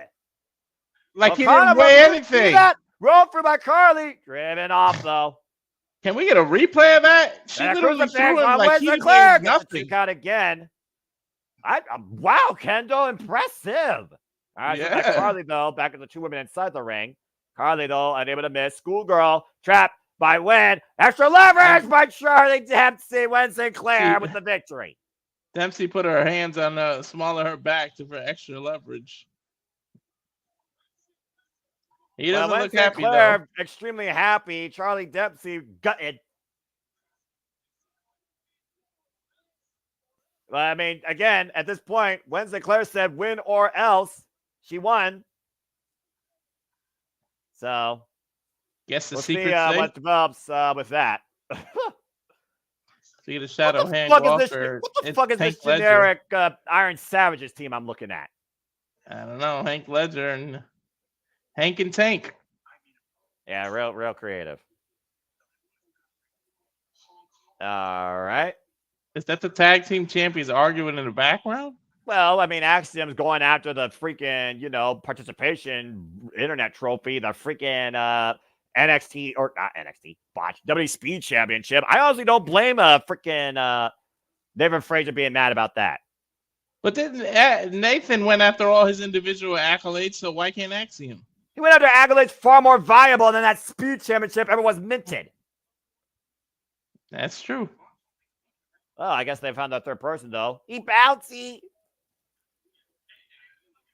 Javon Evans bouncing in the frame. Looks like he'll tag alongside Axiom and David Frazier now in NXT against the Rascals. I think Axiom's a little pissed that he didn't even ask Axiom's opinion. Again, still some dissension amongst the tag champions. Still to come tonight, though. Coming up next, Trick Williams goes wild by Sir Alexander. Trick looking to fight his way through anybody to get back the NXT championship. That's next on NXT. We got another full commercial break. Fuck television. At this point, I don't think Mavi is officially part of that. Mavi, I don't think Wynn's officially part of it, but she's obviously bidding to be a part of it at the risk of Charlie, at the risk of exposing dirty laundry on Charlie Dempsey, who may have took somebody out to slip the fishes. So I'm going to ask this on every show I'm on. I didn't get a chance to ask it during the shows today because I was distracted by shenanigans in the chat room on NoDQ Review and just busy producing Stepboy Sports Bar. But I'm going to ask the both of you. Walter, you're a fellow dad on wrestling. Noah, you are one of the most pure wrestling fans I've ever seen, and I love you for it. Who would be number one on your guys' respective list for the show we're doing Thursday? The greatest competitors to hold both the WWE Intercontinental Championship and the NWA/WCW/WWE United States Championship. Now you got to really look at the errors here that you're trying to define. And as somebody who grew up on the WWF side of things, I got to look more towards WWE to really be candid here. It still shocks me that the person I would definitely put up there if he won it and hasn't won it yet would be John Cena. Same thing for Sheamus. But I forget about men that's held both those titles at some point. I don't know if I have him at number one, but I think one that definitely would be up there for me is probably Bobby Lashley. I thought Bobby Lashley was a very prolific United States champion, and when he won the Intercontinental Championship, it was quite a big deal for him in the early part of his career. So Bobby Lashley is definitely up there for me. All right, Walter, what about you? Remember, both. Keyword both. Yeah, that's what I'm trying to think. And not simultaneously, because there's only Correct. one that's done that. So Yeah, exactly. I still can't believe that's a thing. it happened. I know. You know what? Ricky Steamboat. Ricky Steamboat was one I was considering. Absolutely. He had the that's NWA cool. version of the U.S. title, didn't he? Yes, he did. He did. And actually, Ricky was also WWS champion in 1994. He beat Stunning Steve. Yeah. So Matthew, I think, is not understanding the question. They have to have held both. Yes. They have to have held both. Yes. Gunther is the most prolific Intercontinental champion in this company's history, but he's never held the United States Championship. Yes. Has Jericho held the U.S. title? Yes. Yes. Yeah. But So he would but the fact you had to ask doesn't indicate he was. Yeah, exactly. I had to think about it. That itself speaks volumes. I'm just saying. Mm-hmm. So to Big G in the chat room, I'm trying to navigate all the things here. It's always an adventure. All the things. Oh, Eddie Guerrero. Orderly. And so there's Stone Cold. Stone Cold is I think he might get an honorable mention for me at least. And I say for Austin because while he was a two-time Intercontinental champion, what? The first reign he didn't get to defend it, and he had to drop it via forfeit due to the injury. And then the second one was just a means to an end because he wanted to get his on Owen Hart, and then he dropped it the next month to The Rock, also via forfeit. So I think Stone Cold is just more associated with the WWF title. Right? Yeah.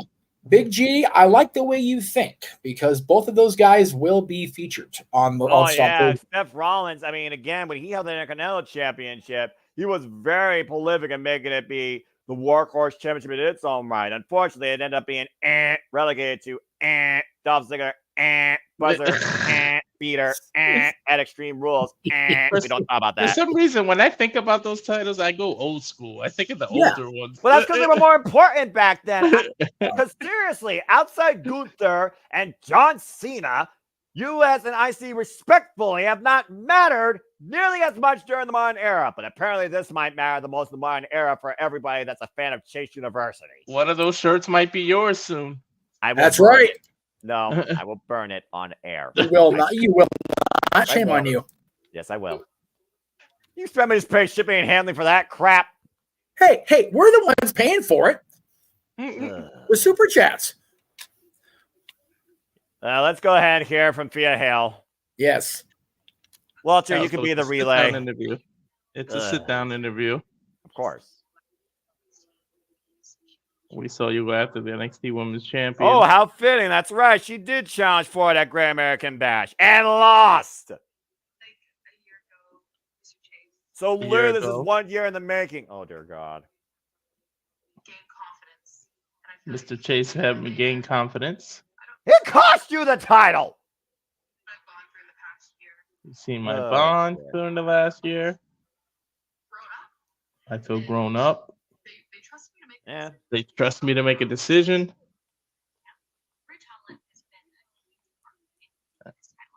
Rich Holland has been a huge part of you getting this title, this opportunity. Gone it now. Rich Holland cost us the championship. Rich is human, like all of us. Like all of us. Rich is human, like all of us. Human, like all of us. Give me a break. I'm still mad at him because he cost me Big E, man. Big E was fun. Rich empowers me to be myself. Yeah, how far did that take you last time? I'm just saying. I let him in to chase you. Just say you're not going to accomplish anything while in chase you. I'm just saying. We're seeing a different side of you. Very calm. There's some very buzz. calm.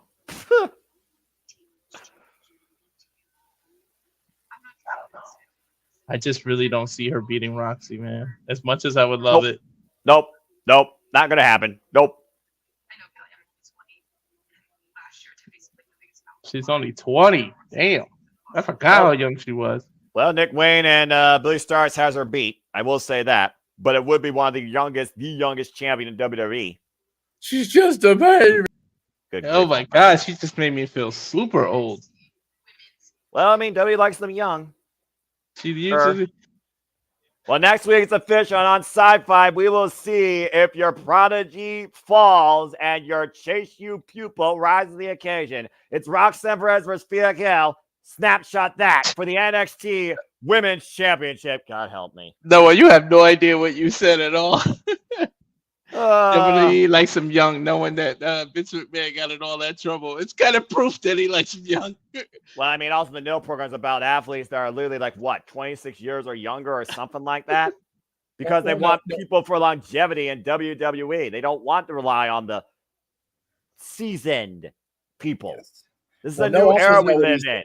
And a new era of WWE superstars is being created before our eyes from pure athletes. And I respect WWE for doing that to a degree because So Ruga, Kalani Jordan are definitive proof so far that it works and you can do it.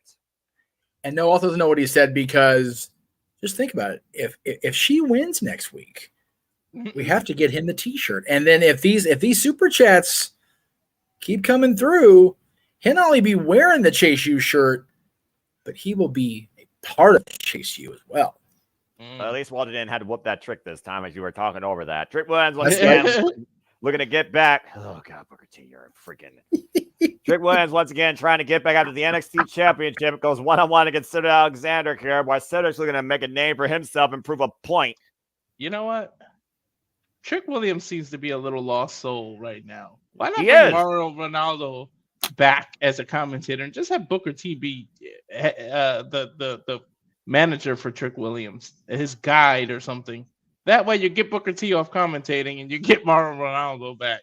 I suppose that's that's a fair point, but I also look at things like this. I think about Booker T and how much he's been an impromptu manager for Roxanne Perez as not the most biased commentator in NXT history for his pride pupil from reality of wrestling, the product. No contest there. Just saying. Oh, good grief. Let's say Alexander, who basically has schedule been there, MIA.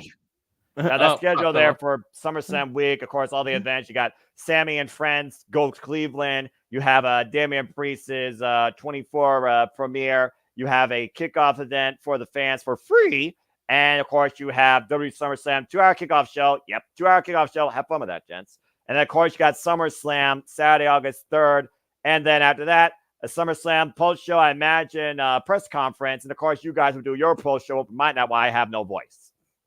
Yeah, I was going to say, are you going to be staying in the Cleveland area and go to a hotel, Noah, or are you going to be heading home? I don't know at this point. I'm thinking of either getting a bus like at 4 a.m. after I hang out at like a bar and just drink like water and Sprite, or, if I find a ride from the arena, because I might just leave the arena late. Or if I get a hotel, I might just literally sleep in a hotel bed, hang out a little bit in Cleveland, and bring a bus home Sunday afternoon. I haven't decided yet. So far, the ticket is official. Nothing else right now is. But we definitely won't have you for open mic night. Oh, hell no. You're kidding me? Okay. Just want to make sure I have that. The only reason you would have me for open mic night is if I have a voice and cellular data.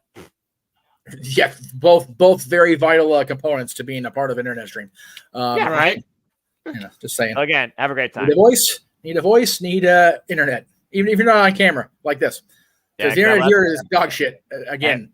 Hey, we got Avatar Man, and that's always a great thing. What's funny is so I'm sitting there on the No DQ review on camera, and I'm trying to run this on this god awful Chromebook that even now it's like, okay, this thing is on its last legs. Whole fucking thing just froze. It literally froze.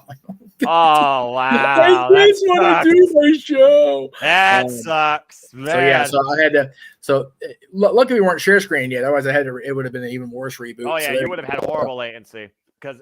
Here you go. About rendering an image and loading. Speaking of rendering something, Trick Williams trying to render his handprint on Cedric Alexander's chest. And like you said, Walter, Trick Williams, again, he made it to the top, and now he has to find his way back to the top. He did it once before, but clearly right now he feels like he has no direction clearly to it. But he's going to try and create one tonight at the expense of Sir Alexander to begin with. Irish whip, this place coming unglued for Trick Williams. Looking to whoop that Trick all the way back to him, reclaiming the NXT Championship. Cedric Lowe looking to catch Trick. Didn't do it, though. Pick of the leg. Cover. It's a 2 count. Drop kick. Sorry about that. My mother called me. I figure that's important. Prayers for passions, as always. I Yeah. say, and I always say family is forever. So, Man, she's handspring kick. Boys from camp. Handspring against Zaguri. Fred Alexander rocks Trick Williams to the apron. Can't get pinned or submitted out there, though. But Cedric, Give me though. a minute. I Up and gotta over. back out and back in because her calling me made me lag now. No problem. There we go. STO by Sir Alexander to Trick Williams on the apron. The hardest part of the ring. Now hoisting him up. Oh, gosh. There we go. Backdrop on the apron. Is that where you're at? Yep. Okay. Can Trick Cedric's Williams actually back? giving it to Trick Williams here. I mean, again, a former a former cruiserweight champion, a former Raw Tag Team champion. I mean, he was all about bringing the Hurt in the Hurt business. So maybe he's trying to renew that business here and Hurt Trick Williams. Can Trick whoop that Trick? Find out when we get back to NXT. Fuck television. A former caterer. Damn. Accurate. So for context, gentlemen, since I can't watch NXT till 8 p.m. my time, I'm doing my childhood binge still, moving forward in my years of watching wrestling. Right. I'm on the episode of Superstars that aired immediately after the 1994 Royal Rumble, and in the ring, making his WWF debut, Thurman Sparky Plug, Bob Holly, with hair, Holly. taking on the venerated Brooklyn Brawler and all his torn jersey glory. I wonder if that was No, always wow. the same With all his jersey. They just end up buying another white jersey and just tearing it up each time because what a waste of clothing. You know, knowing Lombardi, it probably was the same one for at least a few weeks. And the racer jumpsuit and all that. Oh yeah, the freaking man, I remember that. it is a gimmick, man. He is a walking, talking gimmick. All he needs is the freaking like Winston West stickers on his jersey. And he's ready to go. Holy crap! The car sounds was part of his music. I remember I know. I remember the car sound. I remember that car sound. And here you go, Earl Hebner in the ring. Earl Hebner redeemed himself in Montreal on Saturday. If you missed it, boys and girls, I watched back into my internet. Fucked me. I can't believe that happened. Earl Hebner is forgiven as far as I'm concerned. It's people my good and Mustafa Ali, his first loss in 8 months. You got to give TNA its credit for having the balls to do that. I said it on the stream, but the fact that they actually went and did that is hilarious. Earl is lucky he made it into the city limits alive and made it out. Right? Oh my God. Seriously, he's lucky he didn't get freaking, guillotine or whatever they do. Seriously, I think the only more hated guy in that entire country at this point is Peter Pocklington for letting Gretzky get away in 1988. Like, I think that's about it. Well, I mean, eventually the hockey thing will be forgiven and I'm sure restored. I mean, if the Raptors can win a basketball championship in 2019, then I'm sure the Canucks can win something in hockey. Hey, you know what, though? Montreal disparaged the king of TNA, Frankie Kazarian, so they cannot have a Stanley Cup as long as they live in Montreal. Damn them Canadians. I don't like none of them. The Vancouver Canucks can have one. They've never had one before. Montreal's got enough. They're like the Yankees. Like, they've had enough. Fuck those guys. So Montreal's the Yankees of freaking Canada? That's hilarious. As far as sheer volume of championships, yes. Damn. The John Championship Cena. City. Give Green Bay Packers a run for their money. Do not compare John Cena to the Montreal Canadiens. I will time you out on my own show, Walter. You stop that. Walter, what are you doing? Hey, it's a throwback to CM Punk's promo. That's all. I mean, that's fair. I mean, Money in the Bank, and of course, he wants to be one of John Cena's last opponents. As we know, John Cena's retiring next year. But talk about Slammiversary again. If you go watch that in the archives again, we'll be coming about this Thursday. Phenomenal show. The system has finally been taken down 95%. The Knockouts Tag Team Championships, of course, still held by Alicia Edwards and the Militia, Masha Slamovic. We had a new Exhibition Champion crown, Mustafa Ali via submission, the Sharpshooter. We have a new TNA World Champion, the one-man Nick Nemeth, who outlasted the field, pinning Frigazarian last. But the key thing in that match was Joe Hendry. Yes, I said his name. He pinned Moose to eliminate him to guarantee a new TNA World Champion. And Josh Alexander said, "Fuck all you, I don't believe." And you turn my back on me, I'm going to turn my back on you. Completely heel. He did. I can't believe it. I'm still flabbergasted by that. The son of a bitch, the villain. And we also, of course, have new TNA Tag Team Champions. ABC were able to beat the system after Alicia Edwards got shut down by her own husband. Brian Myers and Eddie Edwards fell towards Chris Bay and Ace Austin. PCO, oh, for the love of hell, what's happening this year? PCO now a double champion. I kid you not, but at least he flopped on Flop Dollar. And he beat him. We have a new digital media champion and a new international heavyweight champion and a new engaged French-Canadian Frankenstein as Steph DeLander popped the question, meaning we're going to get a TV TNA wedding. Go ahead, Walter. I was just going to say I did horrible with my picks, but I'm here. Yes. I love the fact how TNA, oh, God, how TNA is so unpredictable. I love it. It makes the league so much more fun.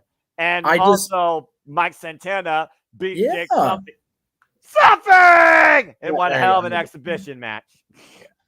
I just get mind fucked right now because, like I said, I'm watching 1994 WWF, and I've got PCO on TNA in 2024, and I've got the Quebecers as tag team champions. My brain's going, this is not the same person. It can't be this. What the hell is happening? It's the same person. You literally told me that. It is the same damn person.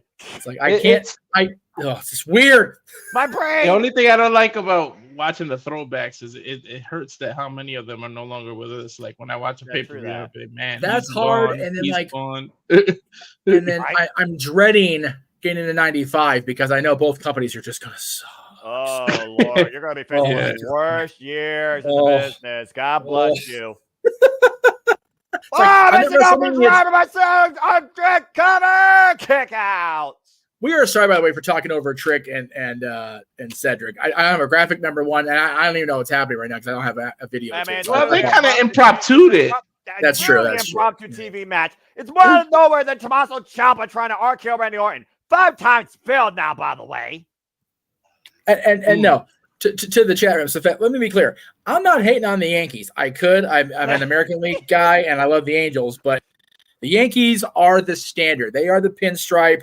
They are the class act. I love me the Yankees. Let me be clear on that. 27 World Series. Like that's they're the measuring stick. Yeah, they are. And the reason the Punk used that line is because John Cena is so Boston. Like that's just the way it is. Oh God. Ooh, sort of a side effect by Trick Williams on Cedric. For an impromptu match, I mean, again, I'm not going to deny the capability of these athletes, but again, Trick right now is Laws and Cedric has yet to be found. Yeah, but you would think Trick, as the former NXT champion, would just run through Cedric. Cedric has been holding his own this match. And looking for the Trick knee. Cedric with a scout, though, the schoolboy, the cover on Trick. It's a 2 count. Imagine what it mean for Cedric to pin the former NXT champion. It'd be the biggest win in his career. This match seems to be just Cedric trying to get respect from Trick. Well, yeah, maybe also, we've got the news going out for the weekend about both Lashley and MVP exiting. Cedric's probably trying to prove that, hey, let's not let me get away too. Mm-hmm. That's a fair point. But I mean, hey, his girlfriend cover, shoulders down up the attempted cross arm breaker, forced the break. Well, let's not forget that Big Swole's doing her own fairly independent scene. So who knows? I was going to say, you had Chuck Benjamin. Oh, God, what a Trick knee. Trick shot, cover. Trick Williams just whooped that Trick. Yeah, so much for that. Uh-huh. I like it. Damn it, Walter. We need to like get JJ recorded doing that just because it's so ridiculous. Mm-hmm. Well, Trick Williams again said he will whoop that Trick through anybody to get back his NXT championship. That's a hell of a first right there against Cedric Alexander, who brought Trick the fight tonight. He, much like Randy Orton, he hits that knee out of nowhere, out of anywhere. Ooh. Like it's just no setup or nothing. That was just boop. A trick shot. Well, the thing about this, the trick shot was literally his undoing for the NXT championship. Mm-hmm. Tonight, It's one step closer towards regaining mutual respect here Okay. amongst these two great athletes. I think they're showing respect here. All right. Well, again, Cedric said himself, you're fighting through your emotions and your passions versus your brain. And maybe that's what Trick needs to do in the end, actually. It's what got him there in the first place.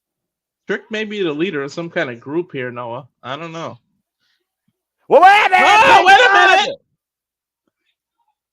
What the hell? I don't know. Whoops. Can we see Sheamus come down to NXT and beat down Pete Dunne? Why is Pete Dunne down here in NXT? Is the better question. Why is he attacking Trick Williams? I don't know. He's saying you'll find out, didn't he, in the locker room? No, I said you need to figure it out. And right now he's literally putting the boot to the side of the head of Trick Williams. Well, I don't know if Trick figured out Pete Dunne's agenda yet. Bruiserweight on full display in NXT. The only worse than Pete Dunne being on your roster with a chance for a championship is Pete Dunne angry on your roster for no reason.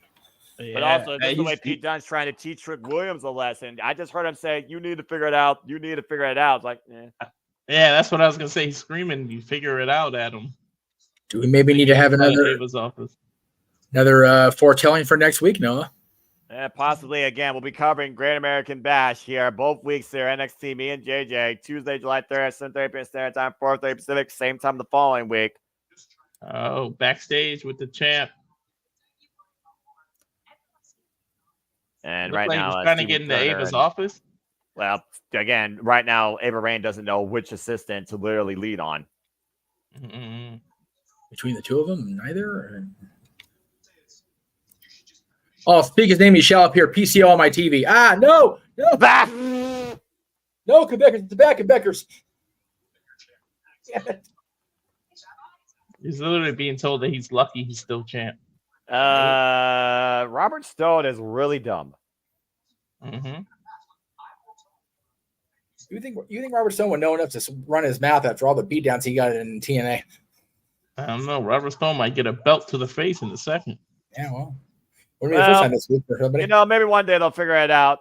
Anyway, let's head back inside the NXT arena for women's tag team action. Hey, Tan, here comes Soruka alongside Carmen Petrovic. What is this team developing between Mamacita, Soruka, and Carmen? Well, I mean, Soruka and Carmen Petrovic have been on the odds end of these assaults by Jessie Jane and Jasmine Nix. Now you have Fawn Henry part of the field, and of course, Fawn Henry, no stranger towards these two. And now Lola Vice, who picked a fight with Jasmine Nix and knocked her the heck out last week. But now we have some common allies, and we have the numbers game neutralized. It's Carmen Petrovic and Soruka, though, taking on TikTok rejects. Last Legend, Jakara Jackson, next year on NXT. All right, Shakara, yeah, TikTok, but I like me some Lash Legend. Well, you like what you like. I dislike what I dislike. There you go. As we get a shot at Sunday, is Ted DiBiase's biography on A&E. Ooh, there you go. The $1 Million Man, baby.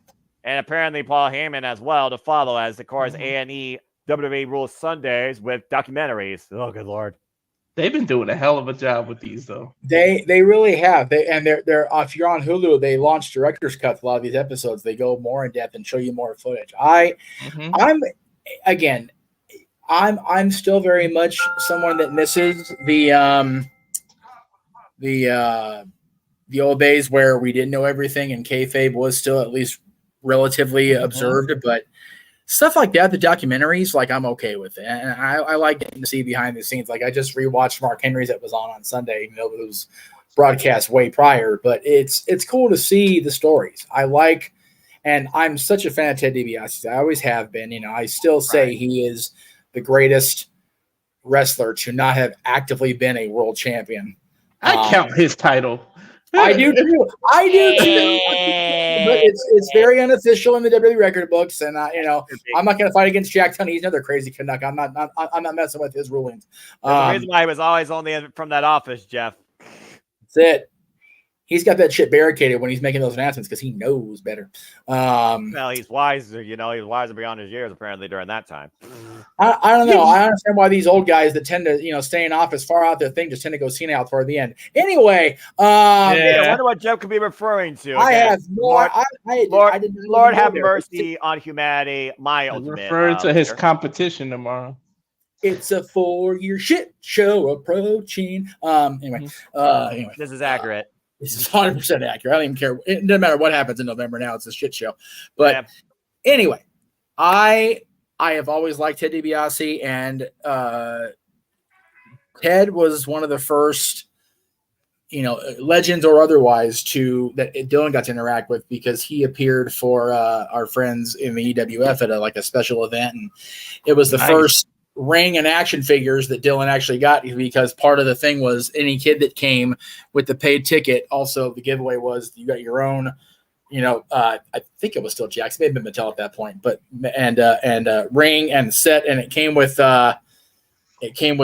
John Cena and Shawn Michaels as the figure. So that was pretty cool for Dylan. But then he got to meet the $1 Million Man. I got a great picture with Ted with me holding the winged eagle, and I went to present it to him, and he wouldn't hold it because he never officially held it. And that was whatever it was. But then he goes on the campaign on his website and social media trying to get it recognized. Like, man, if you held the belt, I could have helped you, Teddy. I could have helped you.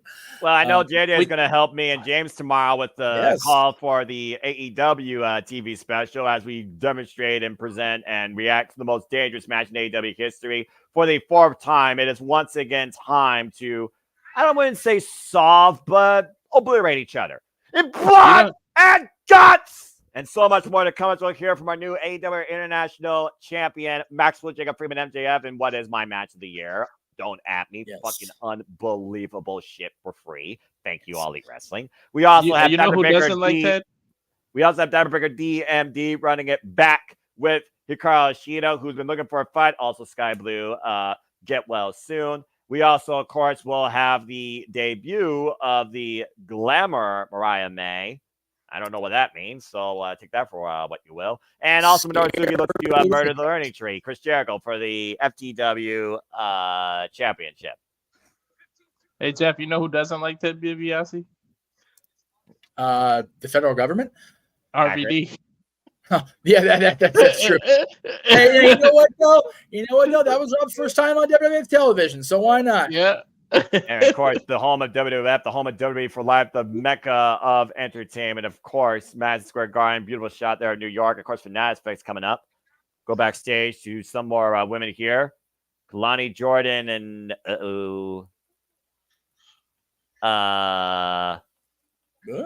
Q? Is that Wendy? Oh God, what's going on in the background there? That's Ashanti the Adonis right now being checked on by 2 random women.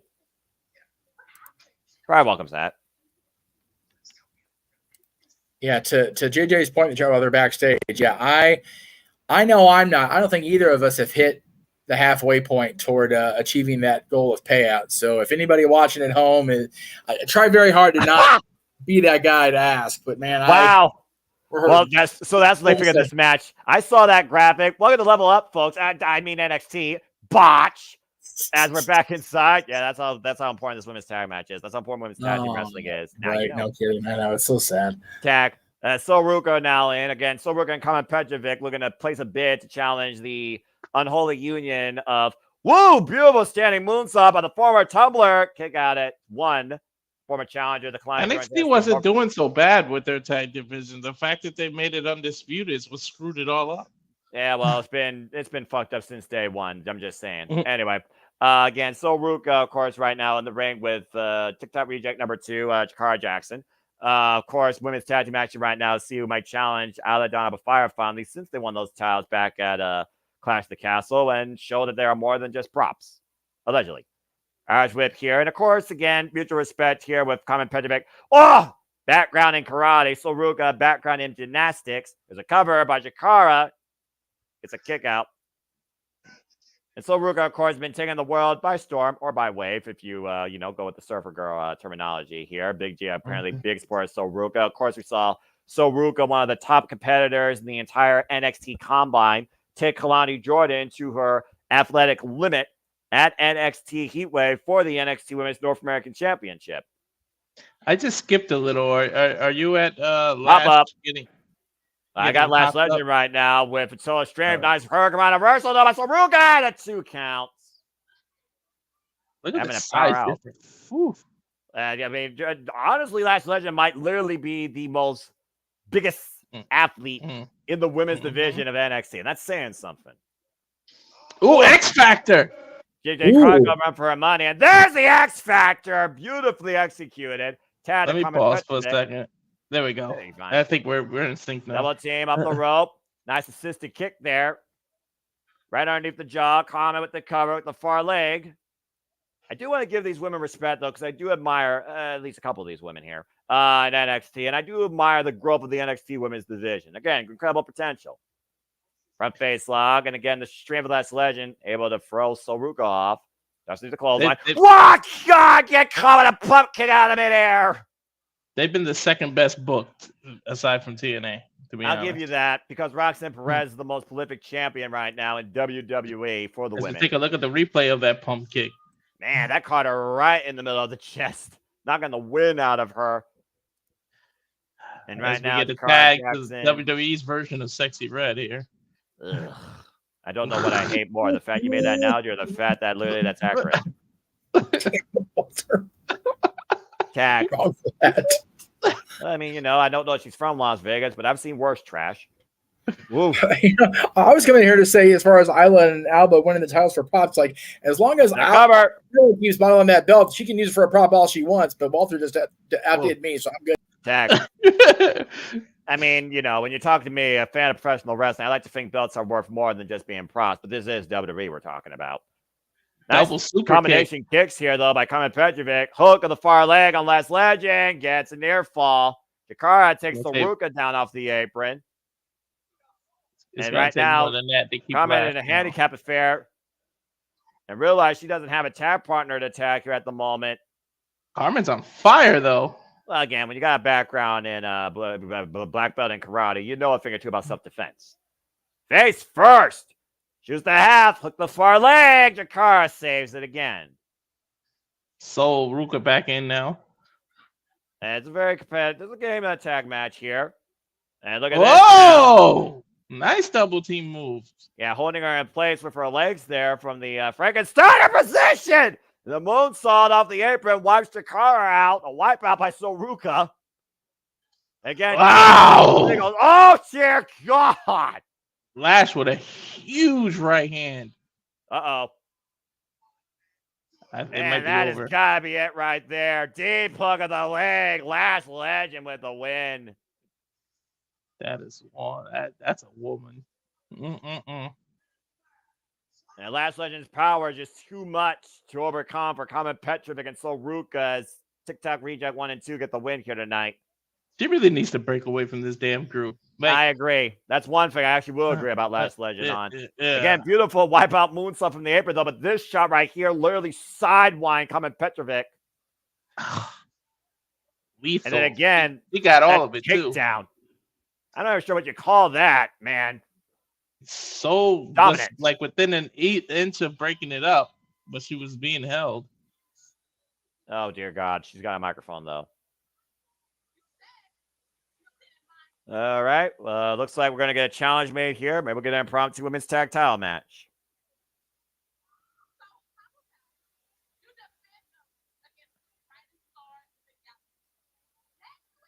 Well, that's an easy win. Oh, they just challenged for the tag titles? Well, I mean, hey, you got to make those tag titles somewhat relevant. Got to make an unholy unit have some sort of defense, right? They're not even relevant in the main roster that they got to go down to NXT to defend them? Well, I mean, they're supposed to be about all three brands, but again, which brands actually have tag teams worthy of the challenge? And Trick Williams right now arguing with Shawn Michaels that he wants to shot at the NXT Championship. Mm-hmm. Yeah, happy birthday, Shawn Michaels, by the way. Heartbreak Kid. I think he might have just broke Trick's heart. He told him something. Uh-oh. Roxanne a little bit upset.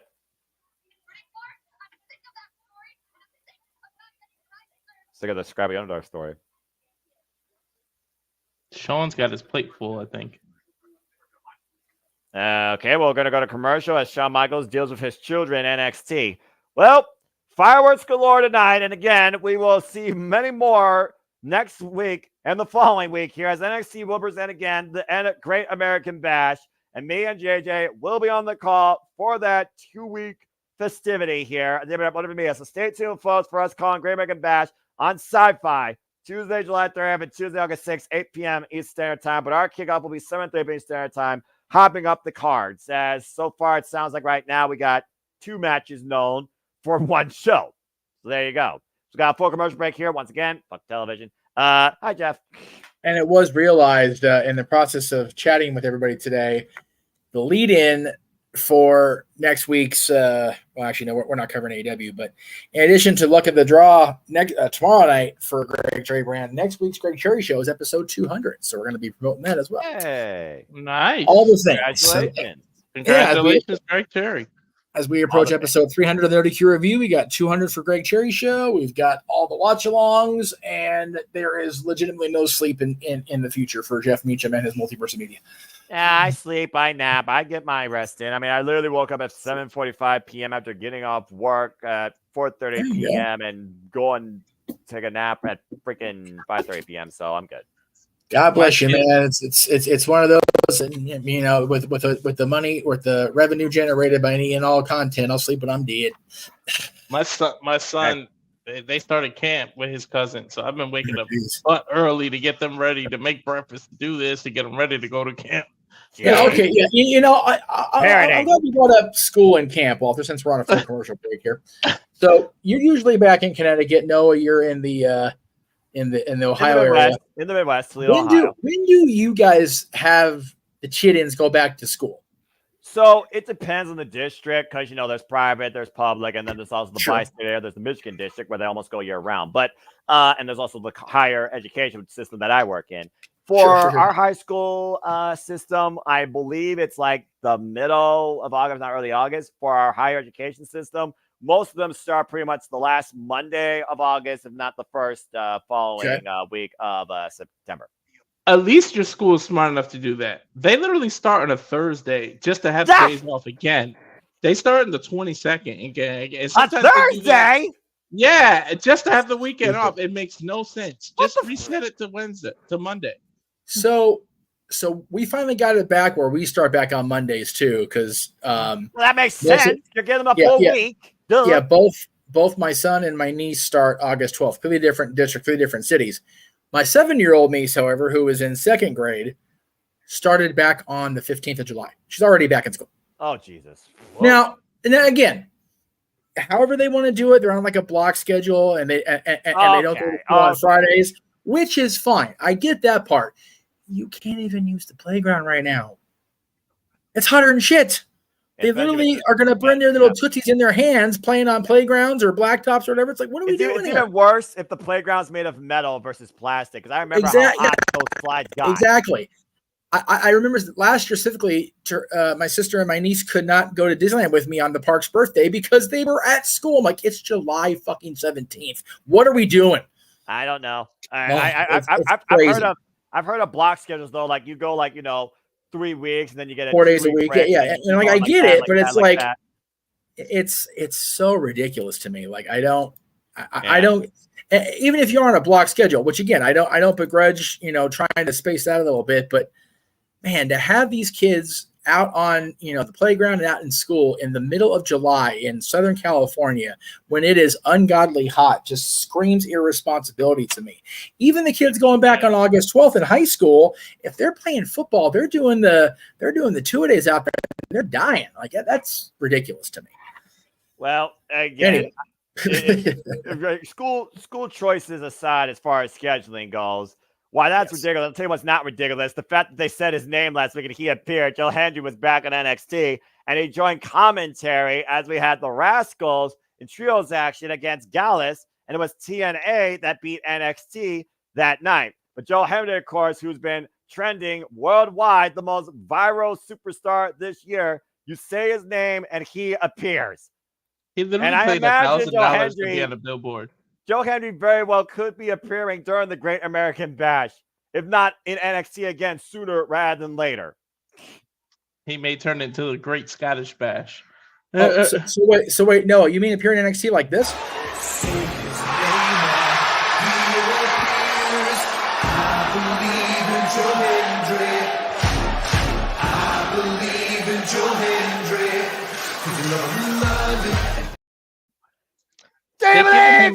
They're giving him a whole promo package in NXT right now. That's wonderful. I love it. The local hero, so prestigious. ICW, Ring of Honor, WCPW, and of course, TNA.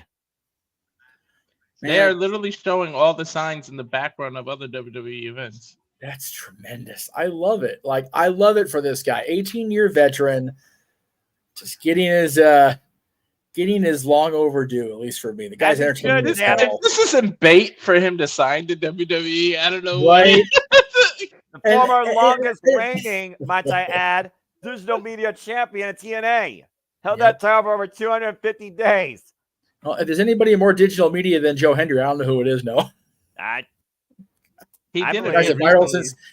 See, we got two completely different sides. We got a U.S. champion who's a viral disease, and we got Joe Hendry who's a viral sensation. Yeah, well, I mean, to every evil thing in this world, there should be something great or good. Yes. He did admit Joe Hendry is that great or good. He's got a while left on that contract, so it'll be a while before WWE can get their hands on him. But it doesn't mean he can't get what he wants and get that match with Cena before Cena hangs him up. So. Mm-hmm. Everybody's waving their hands. He can see matches worldwide. This guy's more popular than Beyonce, Taylor Swift, and Hoosier with his theme alone. Put that in perspective. Yeah, this has been like a whole 3-minute package for Joe Hendry. I love it. WWE roster. I am still going to watch this later. I was planning on just kind of phoning it in. Yes! Joe Hendry is giving us next week on NXT Great American Bash a concert. Oh, no. Oh, no. Get ready for another instant classic, folks. Courtesy of Joe Hendry. I'm so jealous of JJ and you now. Damn it. The week is used to. As we get a shot of Gallus. Uh-oh. Yes, Gallus boys. Not on top right now. Nah, but they should be. And clearly they don't believe in Joe Hendry. No. Yeah, pissed. No, they don't. Oh my god! I need a segment with Gallus and Joe Hendry and Piper Niven, and just everybody just sit back and watch the hilarity ensue. I need that in my life. Joe Hendry live concert next Tuesday. I cannot wait. Is it gonna? Gallus there's a car coming in flyers. Flyers. That's a nice car. About Joe Hendry. Well, Gallus is going to soon enough believe whether they want to or not. As we go backstage to all Ethan Page. The Multiverse believes! Damn it, King, you fucking hater! Start believing! Ethan literally has a referee with him going into Ava's office. What is this about? Oh, no, he didn't go in the office. I think Ethan Page is starting to lose his mind a little bit. Was that the ref that counted the 3? Is that what that is? No, or Meza was his own ref that counted the 3. So we got that's right. Trying to prove here. Well, for the WWE Women's Tag Team Championships, it looks like that TikTok rejects will be the first victims of the Unholy Union. Challenge accepted on behalf of the champions. Isla Dawn of Fire return to NXT next week to defend their titles, the NXT Women's Tag Team Championships. Well, they got to do something with those titles. Yeah, right. And again, that'll be on Sci-Fi, of course, folks. Not USA Network, Sci-Fi. And if you don't have Sci-Fi, don't worry, we'll cover it here. Hold that thought. Ethan Page, got Mike. I think he's going to want the referee to say it's not official. Why would you address someone that this referee was not even involved in? Because Ethan Page can. I mean, you look. All I'm going to say is this. You get a 3 count on the champion. It's legit. You put a man down for 3 seconds. It's legit. All he keeps saying is it doesn't count. Well, I mean, it was a title switch. He's right there. But a win is a win, and a loss is a loss. And he's going to ask the referee that if someone covers you, does it count? He's going to ask the referee for an official rule book. And like Kurt Angle, if he tapped out and it wasn't an official match, and there wasn't an official ref, and there wasn't an official bell, they didn't tap. So they say. Of course, he didn't tap Kurt Angle in that case because everything that his opponent ever did is been expunged from history anyway. The referee confirming Ethan Page is right. Oh, any referee, you sell out. I mean, the referee is just doing his job. But the point that Ethan is literally doing this, I think shows Ethan. Wait! Oh, Mensa! Hello, roll up! A schoolboy! Hello, referee just counted 3! Or Mensa just did it again! He just paid for a 3 count! This is hilarious! And then got to buy a referee that time. That is official. I saw it with my own 2 eyes. Ethan might have to call Steph, and he might need a special referee. That is one bruised eagle right there. The NXT champion's been pinned for 3 seconds by Ora Mensa, counted by an NXT official. All bruised ego. All bruised ego now enraged. Yeah, speaking of bruised egos, Charlie Dempsey right now, who literally is in a no-win situation. What's the deal with him keep coming to Tony D'Angelo? Is it because Tony he made somebody sleep with the fishes? Tony D'Angelo knows how to take care of a problem, but he's a gentleman. He's not going to hit a woman. Tony knows a thing or two about a thing or two, you dick. Look, you know a guy, and I know a guy. I once got a 4th grade teacher. I took a hit on her, but she deserved it, all right? So no, what you're saying is that there's 5 of us. We each know a guy. There's 5 guys, and we're paying too much for our burger. Well, I got to deal with 5 guys. I can get you a 10% discount next time you arrive. Oh, okay, cool. Yeah, because all right, anyway, enough of that. I'm not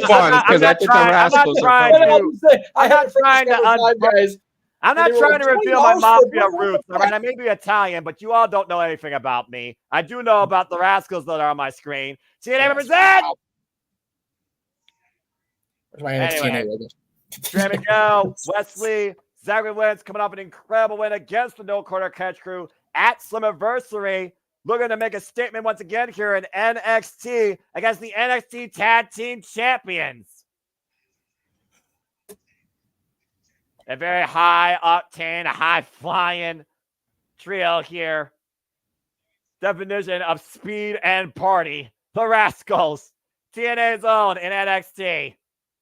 It's a 6-man tag ahead next. And he's bouncy. JMN Evans, Taz on side, Explanation Fridge, taking the Rascals. Next.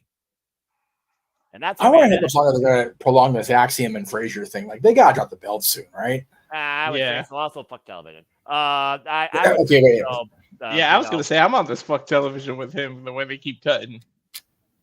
There you go. I mean, at this point, the chat could say fuck television. I'm going to just start more trends like I have been, apparently. That's it.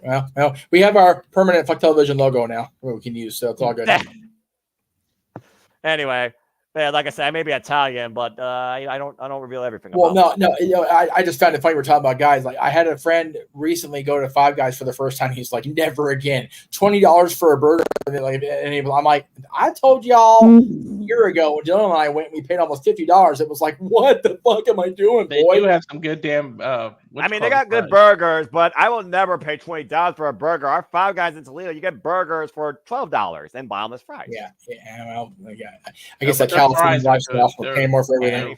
Yeah, everything's expensive out here. Damn, gas is damn near $6 a gallon. $6.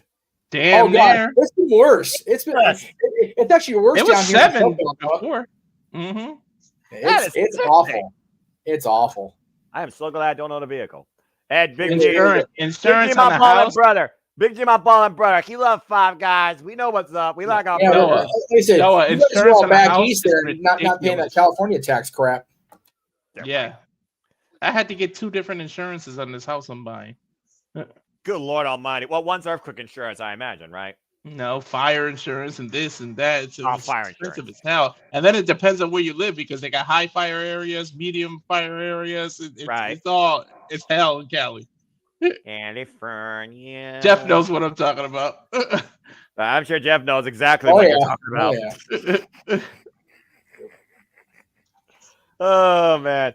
Well, again, folks, I hope you enjoyed this coverage once again of NXT as we give you another week of NXT TNA after Great American Bash. I don't know if this is going to continue. It all depends on whether or not it's lucrative and supported enough by the multiverse of media, you guys, that make it all possible. If If you want it and we're able to do it, we'll continue to do it as we are able to. But again, we'll see what happens. But I hope you have enjoyed the ride of these last NXT watch-alongs the past couple of weeks. Please let us comment, tell a friend. And again, if you want to dig the conversation like this gentleman just did, greatest username possible. Super chat as simple as that. 26.2 miles outside parts unknown with a $2 super chat. Love In our that five username. guys. Well, you guys know more about In and Out because In that's and a Out. California thing. I don't. In and out. In and out. No, I agree, and here's why. First of all, In and Out's the original for me. Second of all, when Dylan and I went to In and Out the day we were at the mall shopping and then going to the movie later, the inside of the Five Guys was decorated like In and Out, down to the red and white stripes and the menu style. I'm like, if I'm gonna, and he's like, well, yeah, they've got hot dogs too. It's like, if I wanted a hot dog, I would have gone to the Wiener Schnitzel. I came in here for a burger. I walked into an In and Out ripoff. The problem with In and Out though is the lines are bitch. Man, I seen drive-thru all the way to the streets. Yeah, no, I was so bummed because like it used to be they were open 24 hours. Pandemic had obviously that changed. But I had a buddy return home from New York. He was gone for years. We went to a Kings game. After the game, he walked outside, got a street dog off the street, which is always awesome. Getting an actual like fried right in your face street dog because they are no damn good for you and they will wreck your shit, but the taste is worth it. I take your word for it. But then you know we're driving home. It's like In and Out's right by the house. Let's go In and Out. The line was so long they cut it off because they said we cannot accommodate by the time we close. I was like, yeah, me. Ridiculous. That's crazy. It is. It was crazy. And speaking of crazy, Brooks Jensen went crazy on Josh Briggs. We looked back he did. earlier here on NXT. Josh Briggs and Brooks Jensen literally unleashed hell on each other, but it was Sean Spears looking eye to eye with Brooks Jensen, who dropped his former brother head first on a steel chair to get the win. Would you call this an alignment between Sean Spears and Brooks, I guess? Clearly, sinister minds are thinking alike. Something's a brewing. Yeah. And again, Great American Bash is next week. Here's what's on the docket so far. Thea Hill.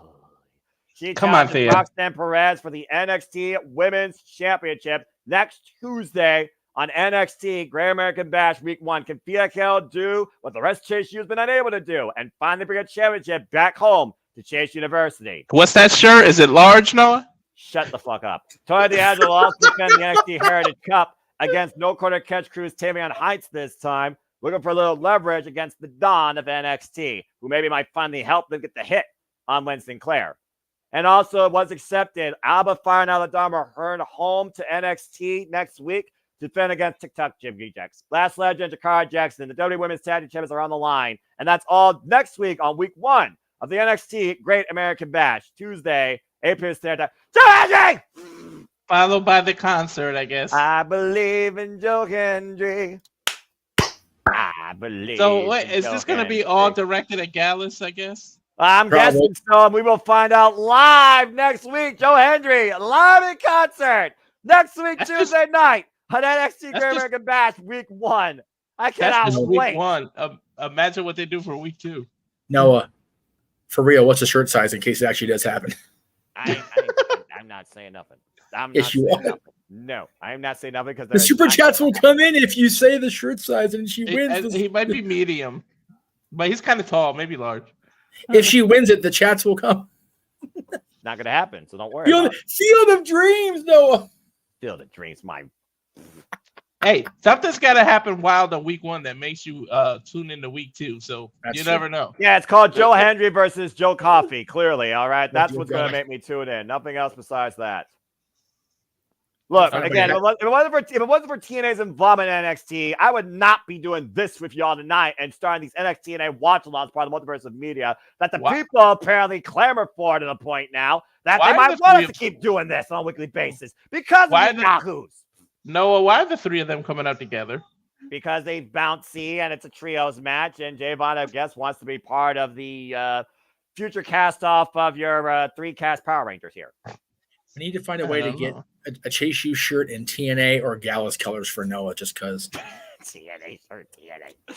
I'm so fucking pissed off. Fuck Texas. Freaking moving Victory Road there versus Cleveland, Ohio. Damn Republican state. Anyway, not to try to be political. I know politics were involved. That's bullshit. Ugh.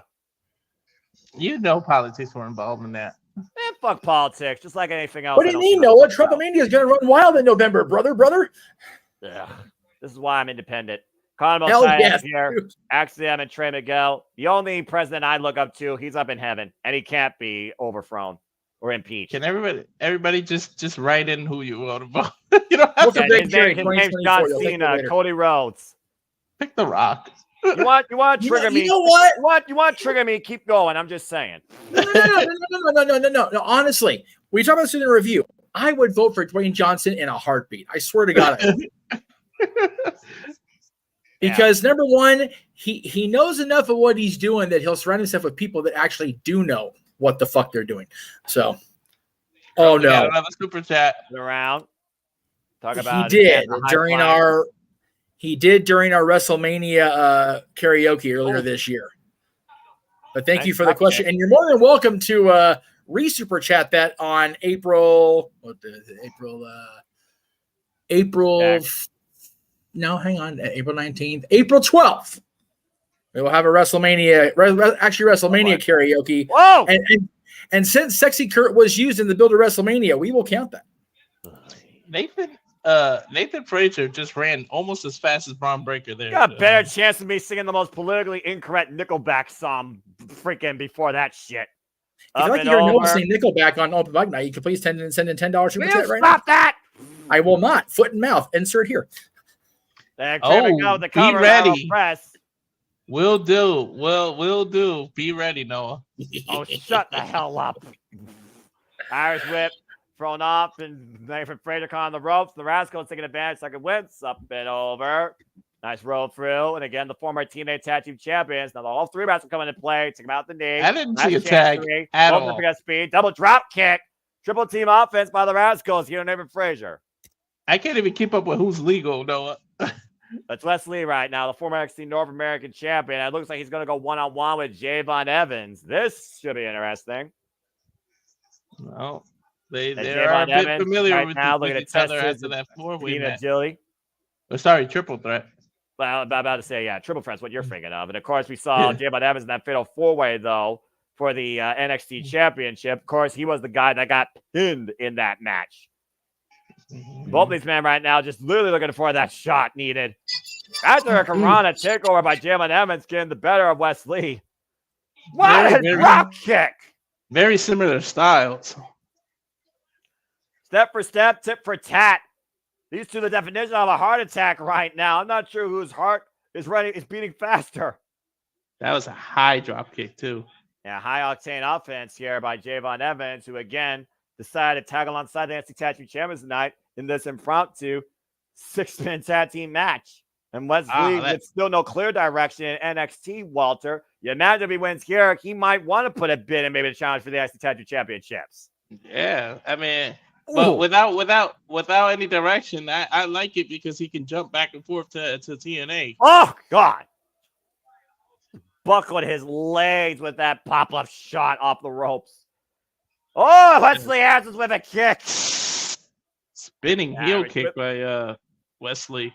And just like that, Wesley set up and over into his corner, though. Catches Javon Evans. Names I'm getting used to. Winseguri up and over. Tab made by Zachary Wentz. Wesley trapping Evans in the corner. And Wentz falls up with the Bronco Buster. Oh, good grief. Teabagging the man. It's not even Call of Duty. Doesn't need the clothesline. And again, don't blink. Fast and Furious offense here. Spinning kick on Evan Frazier, former student of Seth freaking Rollins against Tyler Black. Nice Did kip up by Trey Miguel. And Axiom doesn't need the clothesline. And both Trey and Axiom catch Trey with a high kick. Trey Miguel did a kick up from being chopped and literally down to Wentz and Evans. Well, Wentz though, the cover, and a 2 count. Down the 2 legal man side of the ramp. You can believe it, folks. Oh! Watch out below, huh, Noah? Yeah, the young OG flies. Uh-oh. And I think second Wentz looks to follow. Turn. What the hell? Off the second moonsault! A bouncing moonsault off the second rope. And Wentz out the field on this fast and furious 6-man tag main event. Continues here on NXT. Who wins, NXT or TNA? Stay tuned. How was this impromptu, but it became the main event? And fuck television. Because NXT TNA is the most important thing right now to make NXT actually relevant. That's true. Well, we got restaurant quality picture-in-picture. At least it's not full. I mean, how fitting you say restaurant quality, and we got Pizza Hut. We're talking about burgers all night. I literally just had Little Caesars during Slammiversary. If you remember our call, thanks to my friend Paul, who was here, by the way. So, damn. And again, folks, just to pick up the speed, we now know pretty much most of our night one card for Great American Bash. Cards of NXT to present on site for next week. We'll be covering here, me and Jada here, Multiverse of Media. It will be Thea Hill challenging Roxanne Perez for the NXT Women's Championship. It will be the TikTok Rejects, Shakara Jackson, and Latch Legend taking on the WWE Women's Tag Team Champions, the Unholy Union, Isla Dawn and Alba Fire. The Heritage Cup's on the line as the Dawn of NXT, Tony D'Angelo, will defend it against No Quarter Catch Cruz, Tamon Heights. And we have a live in concert on NXT next week, courtesy of Joe Andrew. Look down, Noah. What? Shut the fuck. Oh, for love of Pete. Why are you instigating this? Why are you doing this? I don't know. But TNA may have to introduce the trio belts and Rascals can go after it. Well, I mean, I don't know necessarily if any company at this point can pull out trios championships. I really don't think trios championships at this point should be a thing. I really don't. I'm kind of tired of that in TNA. Ring of Honor not only vacated their championships, they removed the listing on their website. Like, they're just gone. Correct. So I don't know if trio championship should be a thing. It was a cool concept in theory, but I never really saw it working out outside of Mexico or even Japan. Yeah. The House of Black held them for 25 weeks. They were the most prolific trios champions in recent wrestling history, definitely in AEW. Yes. And since then, they've never truly felt like there was a trios dynamic where those titles actually made sense and mattered and could be defended against viable competition. Just hasn't existed. Yes. So, again. So according to Emmanuel, you sang Sexy Boy, the actual theme, but not Sexy Kurt last year. So Sexy Kurt is very much on the docket because it was a lead into WrestleMania 21. Yeah. So, yes, if anybody wants to know what to sing, Sexy Kurt, have your money ready come April 12th. Do a sexy super chat. Do a sexy super I'm going to hashtag sexy super that. chat.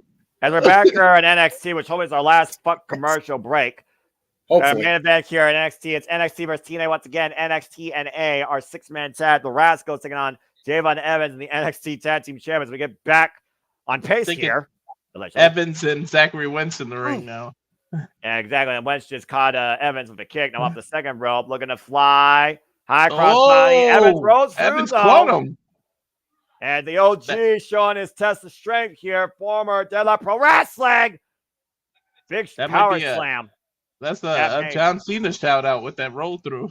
David Frazier flies to the top rope with the axe handle, though, and runs into the shooting star press. Here's the hook of the leg to win this match. And Wentz kicks out at 2. Nathan Frazier argued with the ref if that was the 3, but I don't think so. And taking a look at this, the elevation, the height he got running in off that shooting star press. A beautiful running shooting star press. And now Axiom, former Heritage Cup winner, the inaugural Heritage Cup winner, might I add. The former A-Kid, heavy kinesio tape on the left shoulder, though, trying to tie up Zachary Wentz. I was just thinking about that kinesio tape. I was going to say a big target on his shoulder. I'm surprised it hasn't been targeted at all by the Rascals, knowing how the Rascals like to play dirty. So far, no spray paint's coming to play either, as Zachary Wentz right now trying to crawl his way over to his corner to make the tag. Waist lock applied here. And again, transitioning into the sleeper hold, though. Axiom isolating Wentz in the middle of the ring. And again, right now, we're talking about Axiom, Nathan Frazier, the disconnect they might have as a tag team at times. They are still our NXT tag team champions. A great successful defense against Chase University's Andre Chase and Duke Hudson at Heatwave. They might not be getting along outside of the ring, but in the ring, they're doing well. So far, great cohesion here. Triple super kick. First kick, Jam on Evans with the cover on Wentz and gets a 2.5. Zachary Wentz is in desperate need of a tag right now. Yeah, by the way, kudos to Nathan Frazier and Axiom playing defense, keeping the other Rascals at bay. There's a cross-arm choke here for Evans. Yeah, straight jacket, cross jacket, what the hell you want to call it. The arms crossed in between Zachary Wentz's throat. It's floated back behind his head, but Javon Evans right now unable to keep Rascal down the base. Picks the ankle, though, to bring him back down the mat. Now transitioning. Wait for the Saw that enziguri. enziguri coming. Up kick. Javon launched to his corner. Axiom back in play, and Axiom again grabbing Wentz. Ankle lock, as we talked about Sexy Kurt there. And ankle lock applied here, and Wentz right now rolls through and sends Axiom, though, into his corner. Nathan Frazier, though, springing up to the top rope. Cop with a knee out of midair. I think they just collided in midair. He got enough. Nathan Frazier looks a little out of it. Yeah, he got enough out of it, though, to create separation and a pinnacle moment here to make the tag. Rascal stand ready. Another half Wesley. Yeah. Tad Wesley, Tad Javon Evans, the two that actually are part of NXT. Wesley, amazing, of course, again, former NXT North American champion, can no longer challenge for that title as Oba Femi is champion after losing to him at Heatwave. Ooh. And that is what led to this reunion, though. Yeah, exactly. When we thought he was about to leave NXT, as Rascals, though, came back and wanted to help a friend, and the friend also helped them at Slammiversary. Tag made to Trey Miguel, the Fresh Prince of Midair, to the Ohio represent. Axel, though, trying to come in. Combination offense here by the Rascals, though. Teeing off. Double stomp by Trey Miguel. And Trey Miguel now go for Evans. Ooh, nice scorpion kick. And a lightning spiral. Wow. Frazier now in, though. Back elbow strike again. You don't see Trey Miguel coming, but you sure as hell feel it. And Miguel firmly in control here for his team.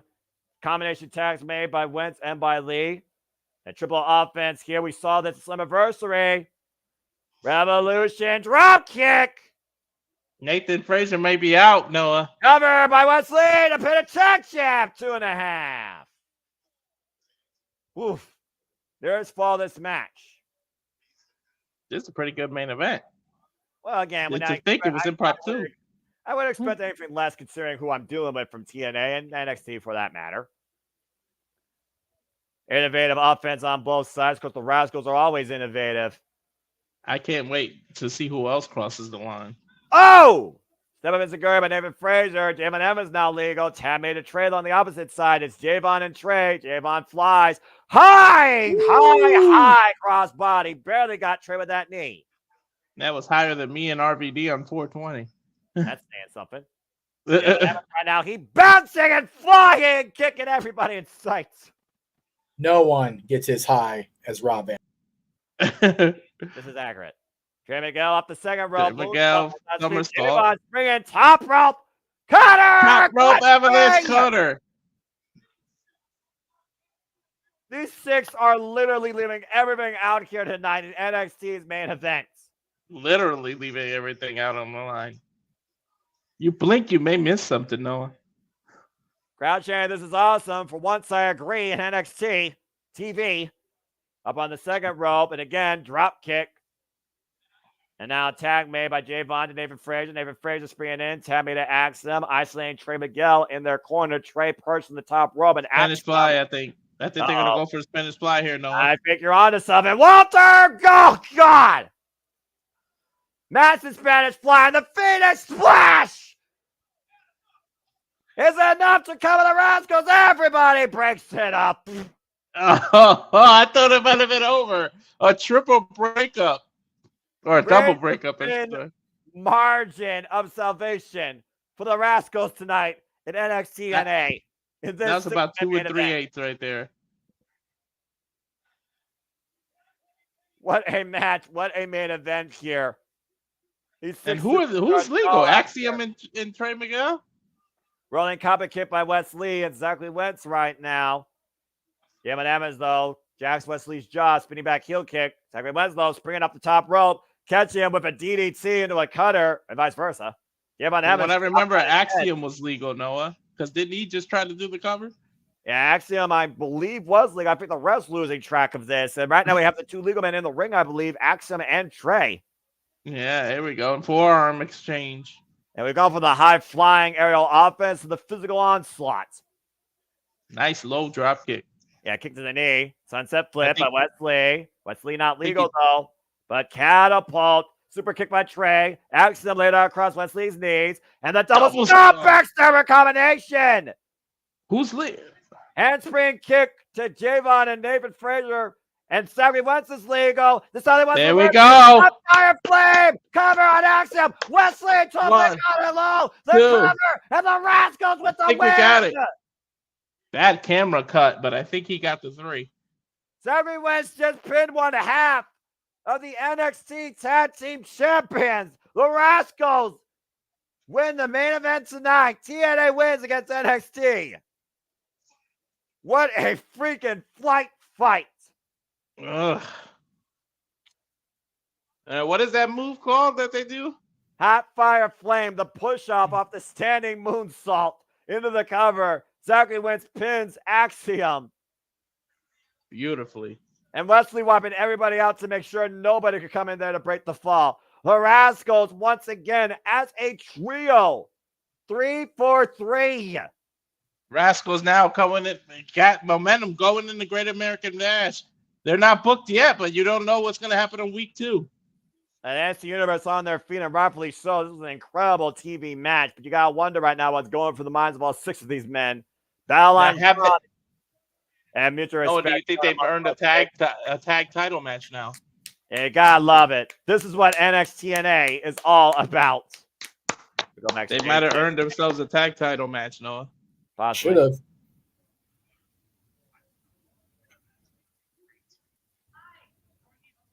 We're not done yet, Noah.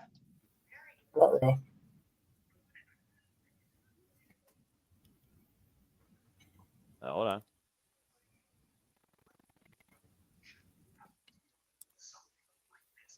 Even Page tired dealing with Mensa, who's pinned him now 3 times. Or, excuse me, twice. 2 or 3 count.